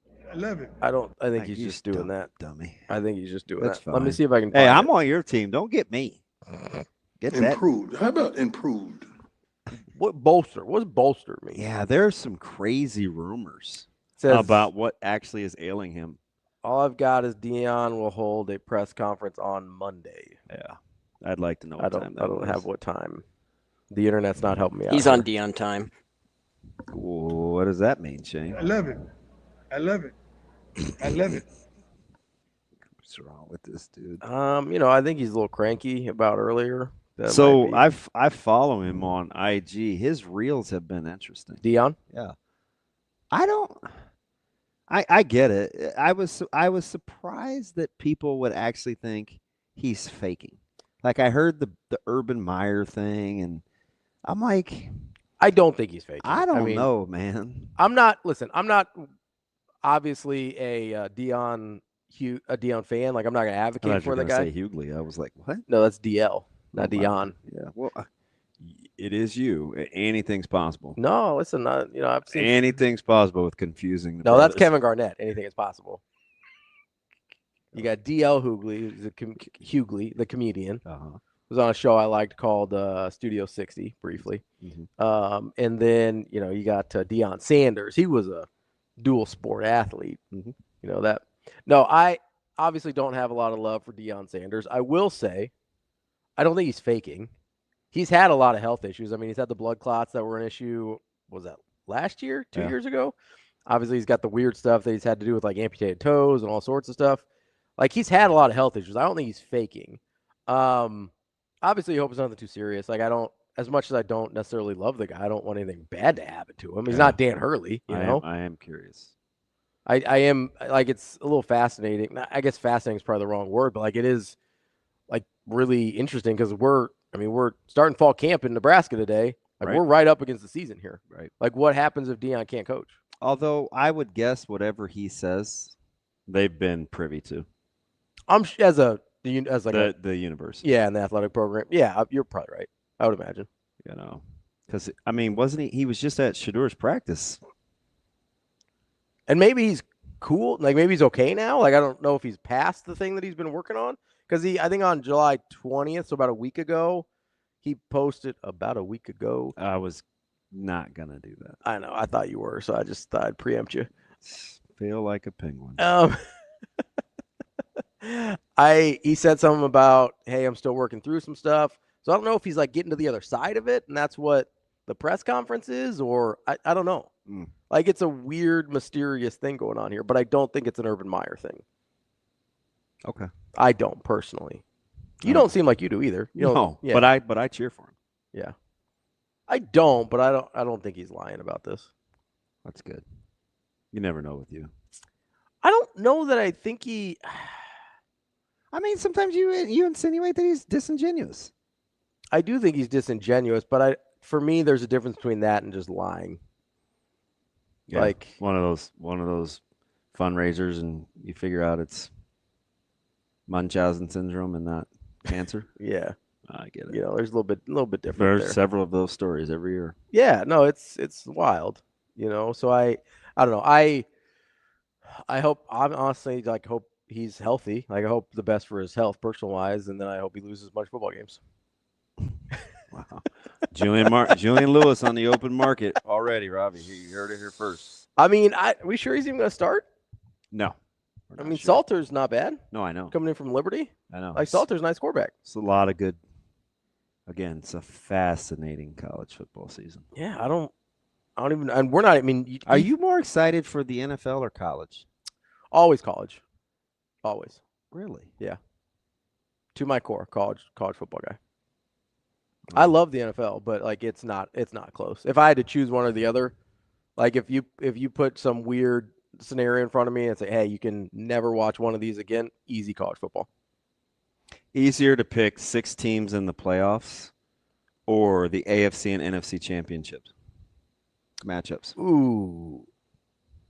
I feel pretty good about my 6, I think. I think I can get to 6 pretty easily. Easier than you can get to 4? I think so. In the NFL? Because I don't know. I mean, just in the AFC. Let me ask you something. Just in the AFC alone, yeah. Go Go ahead. Buffalo, Kansas City. Yay or nay, AFC Championship? I'm not ready to say that. I wasn't ready yet. Kansas City, Baltimore. Yeah, I don't know. Baltimore, Buffalo. That's the one I feel the best about. Any potential of the non-3 aforementioned? I don't think so. Really? Wild card here, and you're gonna not like this because I don't like Justin Herbert that much. I am a big believer in Jim Harbaugh. You would not be considered crazy if you like the Chargers this year. Like if I'm looking at a 4th team, I think I go Chargers. So, do you know what I was going to ask Brunts last Here's the other thing, too. I was going to ask Brunts last week about overrated. And I'm not just being a homer here. If Aaron Rodgers is good, Pittsburgh's in that conversation. So, I'm not going to get started down That's the true, though. Positivity hole. But I did see, like, these teams, these top 10 teams for playoff runs, if you're putting Dallas and Cincinnati in there, absolutely not. You have to put the Steelers in. Steelers roster is better than both those teams, I think. Dallas is very top-heavy. Yeah. But I'm definitely taking the coaching at Pittsburgh over Dallas. I mean, how is Cincinnati? I get it, Joe Burrow, right? That receiving core. Yeah, but man, there's so many holes on that team. They got some holes. Although they did get Stewart in. Finally, but they're still waiting on Hendrickson.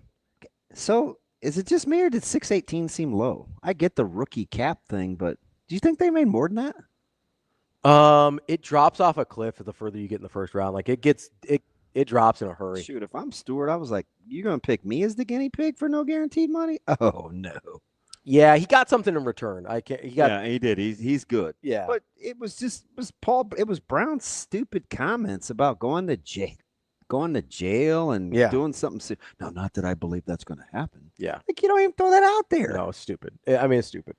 I do. You know how many times Stewart was arrested? And none, college? right? Yeah, I'll go 0. Yeah, I was like, I don't remember him ever having an issue. Like that comment alone out of Cincinnati 2 weeks ago got everybody investigating Stewart at A&M. Yeah, clownish I'm like, behavior. Why do you even put that out there? Yeah, because you're a poverty franchise. That's why. Oh, Cincinnati's a poverty franchise. Outside of Joe Burrow, and I do think Zach Taylor's a good head coach. Like they are a. Do you? Yeah, I do. Zach Taylor was one of those coaches that famously is now connected to his quarterback in terms of in-game stuff. Yes. Because before that, it wasn't very good in game. Yeah. So it's amazing what a good quarterback can do. But if I sit here, I like Taylor though.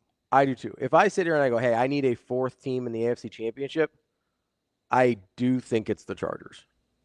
That's a heck of a division. But again, I mean, because best wishes scoring on Denver. If you tell me that is an outstanding division. If you tell me Aaron Rodgers puts up the exact same numbers he puts up last year, then all of a sudden the Steelers are in that conversation. You're going to take the North or the 2 West years over ago, the North, whatever because of the Browns.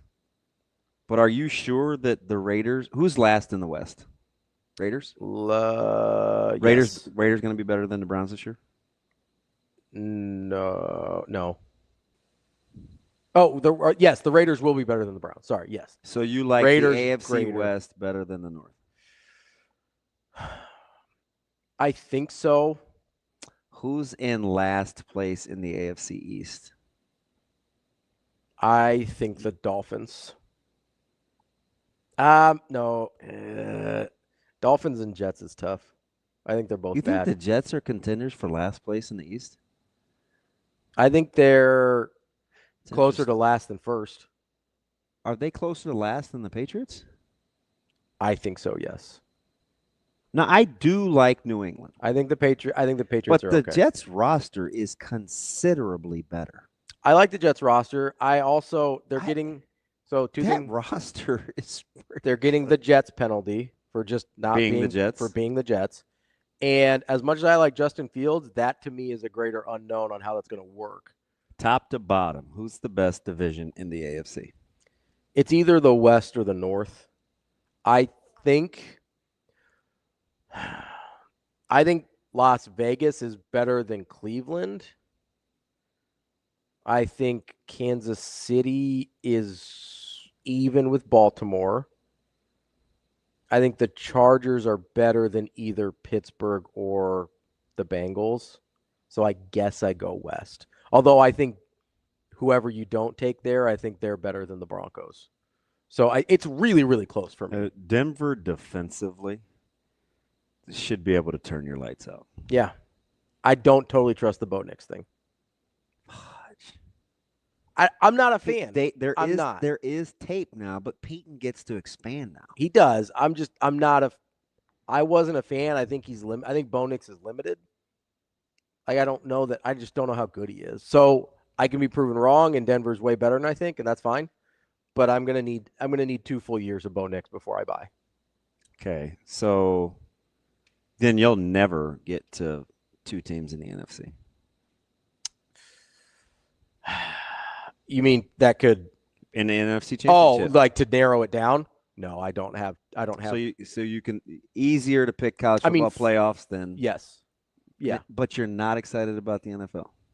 I am excited about the NFL. You said which do I take? Not do I hate one and love the other. I love them both. I'm taking college over the NFL always. I mean, in the NFC though, so I go back and forth. Philly for sure. I mean, they have the best roster. And then you've got, and you know what? The interesting thing about Philly, in terms of repeat, is people still don't think they're good. Like, we still argue over whether Jalen Hurts should get credit for having good players around him or Sirianni really coaches. Like, they just won the Super Bowl. That's their second appearance in 3 years. Like. No, the Super Bowl did it for me because you know how much I love Andy Reid, and you know what Patrick Mahomes. So we don't question Hurts and Sirianni? I'm not anymore. After they beat the head in of this team that I think was better at both spots with Mahomes and Andy Reid. I'm telling you, that's how Philly feels. No, and as they should. Like I had to eat the Jalen Hurts thing. That's fine. And if I take a franchise where I think they've got the best quarterback and one of the best head coaches in the league, and then you just beat their head in. Can San Francisco get to the NFC Championship? Yes. Can the Rams get to the NFC Championship? Can the Buccaneers get to the NFC Championship? Yes. Yeah. Now, let's go to that NFC muckety-muck division. The First North? of all, does Detroit repeat as the first-place team? Yes, because I don't know about J.J. McCarthy yet. So I'm going to say yes. Can the Vikings win the division? Yeah. If J.J. McCarthy's good, they can win the division. Can Green Bay win the division? I don't think they're passing both Detroit and Minnesota. I'm not a Jordan Love guy, though.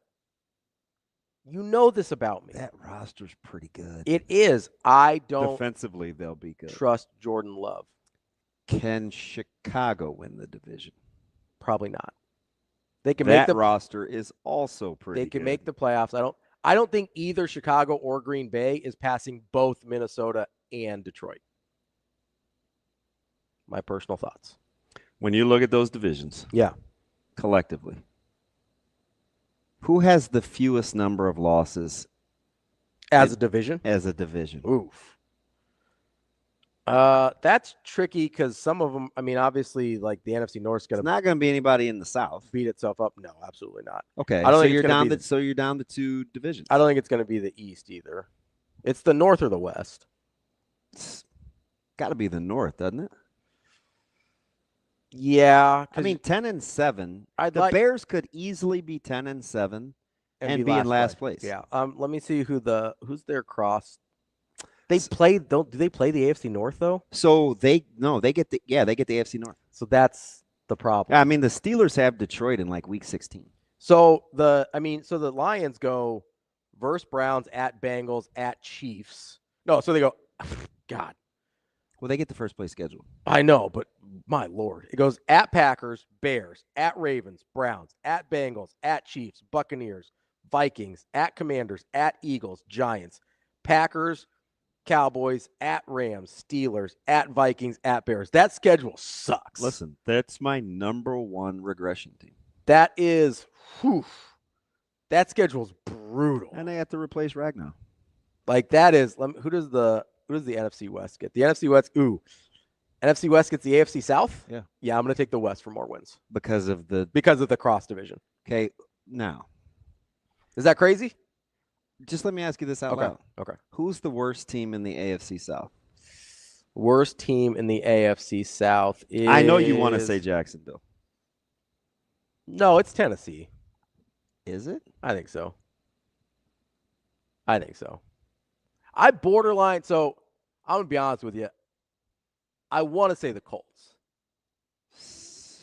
Man, get out of here. As the last team in the South? Yeah. They could win the division. They're not winning the division. I'll bet you on that one, too.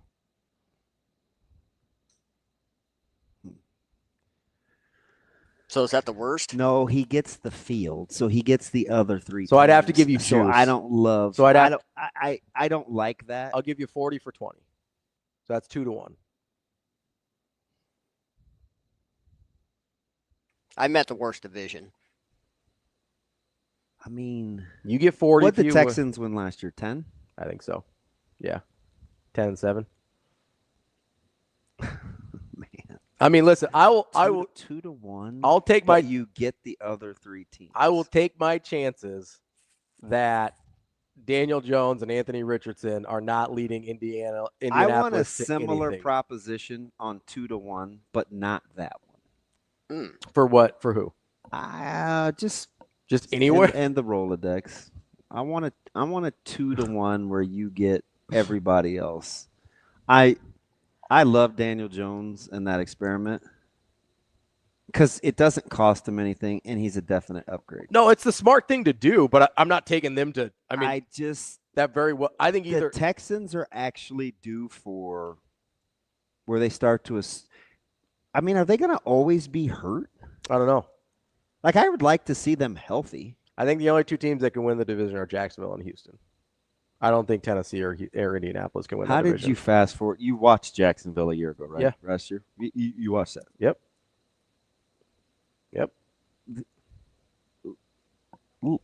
I don't think you know this. Look at Lawrence's stats from last year. Oh, they're bad. I don't know what they are off the top of my head, but they're bad. Did he or did he not throw single digits for touchdowns? He got hurt, so probably. Probably. It's not good. Yeah, it was. That was not a good football team. I understand that. Oh no, he was 11-7, so he got to 11. Listen, new coach effect. I like the roster better than those guys. Duval. I have no idea if Liam Cohen can coach. No idea. But Duval. I do know that Daniel Jones and Anthony Richardson both suck. Wow. Daniel Jones is my JJ McCarthy in the AFC because I want to be right. Hey, that's fine. I'd rather Daniel Jones be good than Anthony Richardson because I've been on there. Anthony Richardson is not going to be a good quarterback. I do not want Anthony. I don't really care. I want Daniel Jones to work out because I thought that quietly that was one of the best additions. I thought it was a good signing. It was again, like you said, very low risk for them, and they probably are like, this guy we drafted. We don't even know if Steichen can. I think Steichen can coach. We don't know. Nah, I get it. You know what I mean? Like, there's a lot of variables at key spots for the Colts there. And I don't think Tennessee with rookie quarterback is. No, I don't like Tennessee. I don't think either of those two teams can win the division. I'll give you the dark horse in the NFC though. Who's that? That I think is actually legit. Who? The Rams. Oh yeah, I mean, is that a dark horse? Relative to the rest of the conference, sure. Okay. So you don't even feel good about saying they win their division. So yeah, I'd call them a dark horse. I think they'll win the division. I don't know. Niners going to be good. I think so, but I think both those teams make the playoffs, but I don't know. Ooh, you get 6. Yeah, I think Oh wait, is it 7 now? Yeah, it's 7. I think the Rams and 49ers both make the playoffs. I think they're good, and so again, 3 get in from the north. I don't think so. Maybe. Well, what's happening in the south? Yeah, Tampa? you're right. 3 are getting in from the north because only Tampa's getting in from the south. Yeah, you'll get 3 from the north, unless somebody from the west surprises you with the easy crossover schedule. He said easy. Easier. I mean, this is all in comparison, right? They don't have to go play the AFC North. That schedule for the NFC North sucks because they have to play the 2 best divisions in football themselves, and the AFC North. 100%. That sucks. Yeah. So if they don't get 3 teams in, it's because of that. And I'm out on Detroit being as good as they were a year ago. And as a matter of fact, I mean, if after look that's not a hot take. After I look at that schedule, I might be out too. Dude, pull up their win total. I think Detroit's win total. What do you think? It's like 10.5, 11. Is only 10.5, and I'm apt to take the under. Ooh, that's tough. Isn't it 10.5? If I could type, that'd be helpful. I'm back. Yeah, it's 10.5. Under 10.5 would be. And they get Hutchinson back, and it's still. That's like something's amiss. So you're saying, 10-7 would be a bad year for them. I'm well aware. Okay, that's a. I can do math. Well, it's a tough division. That schedule sucks. I hadn't looked at it. That sucks. I think 10, and I think that's the right number. 10.5's the right number. Yeah, probably. I probably lean over. We talked about Detroit a year ago. The cat's meow. Like they were a juggernaut. So who's getting the most wins in the NFC then? Who's getting the top seed? Good question. If we're sitting at 10.5 for High Point in the North, I do think the best record in the NFC. Will they get to 12 wins? 12-5. Will somebody in somebody the will get to 12? Somebody will get to 12. Is it going to be the Rams? I'll say it might be the Rams. I think you're underselling the Niners. So it'd be. I love the Rams. I think the Rams and Niners are probably going to be separated by. I need to see if the Rams are the favorite to win their own division. Here's part of my problem, though, is I'm doing that right now. There is a lot of replacement parts on the 49ers this year, and I like a lot of those parts, but they got rid of a lot of dudes from last year to this year.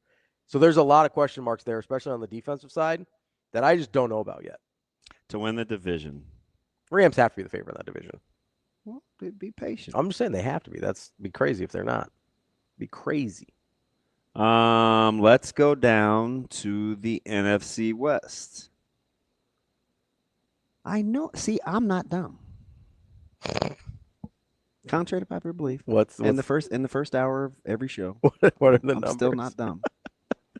The favorite to win the NFC West is the San Francisco 49ers. That's a little dumb.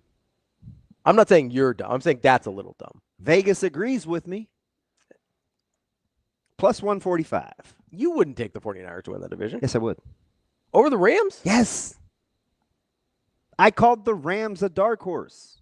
Yeah, I don't think. Yeah. And I've told you from the jump, the Niners will be good.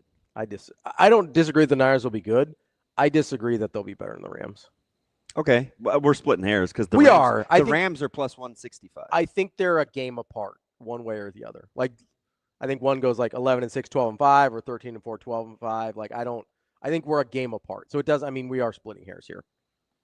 Who's the favorite to win the NFC North? I would guess the Lions still. Do they have shorter or longer odds than the Niners? I'd guess shorter because more Plus people like the division better. Plus 125. The NFC East is interesting. They have to play the AFC West. The NFC East has a minus fave to win the division. Oh yeah, it's Philly. Okay. What's Washington at? Plus 225. So are they next? Yeah. Okay. But the Eagles are minus 195. Well, they should be. I mean, would you make the Chiefs a minus fave? Probably not. I'd make them a short plus. They're minus 175. That seems aggressive. Would you make the Texans a minus fave? Probably, but I just don't like the rest of the division. Minus 125. Yeah. They are the shortest of the minus odds. Yep. Yeah, I just don't like the rest of that division very much. And Buffalo is 4-1. Oof.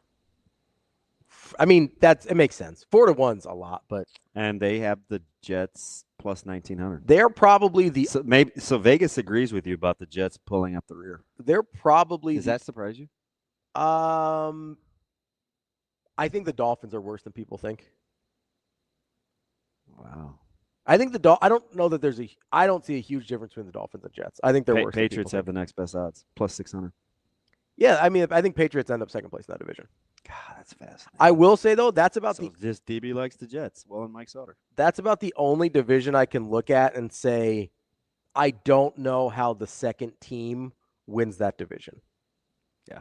Every other division, 49ers or Rams, I don't have a problem there. Although maybe the NFC South is next, but it's just because I don't like.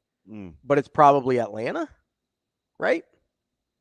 As the second team, if you had to pick one. I like Atlanta. I almost said them as a dark horse. And then obviously the NFC North, I think any of those teams can win that division. I almost said them as a dark horse. I think Washington is closer to Philly because that's the other one, probably, or because Philly's so good. I think Washington is closer to Philly than New England is to Buffalo. Buffalo is about the only other division where I can. Shane, we're doing NFL this week because we're out of time and Ravi's making me mad. What am I mad? What am I making you mad about? Making all these good points? Before Thursday, I assume. Yeah, that'd be great. We'll have some Matt Rule and some Nebraska audio. So if Washington is closer to Philly, how close is San Francisco and the Rams then? Very, very. They're neck and neck. They're neck and neck? Correct. Okay. You just wanted clarity. Crab apple. I did. No, it's fine. Are you ready to go to break? He is. Well, it's not a break. I mean, the show's over. Are you ready to? You want me to hit the music bed? You know what's not over though? What? Pinnacle Bank Championship. Make sure you get out there. Whether it's for the Corn Ferry Tour, golf, concessions, concerts, whatever it is, there's something for everybody at the Pinnacle Bank Championship coming up in just a little over like a week and a half. We're just around the corner. Right around the corner there. Get to the Pinnacle Bank Championship.com to get your tickets, presented by Woodhouse. That's TB. I'm Ravi Lulla. That's Shane there playing us off. He's like the guy at the Oscars saying, get off the stage. It's time to go. Need to pull a Jim Valvano. Like I really care what those guys think. We will be back tomorrow. More Hurrdat Sports Live.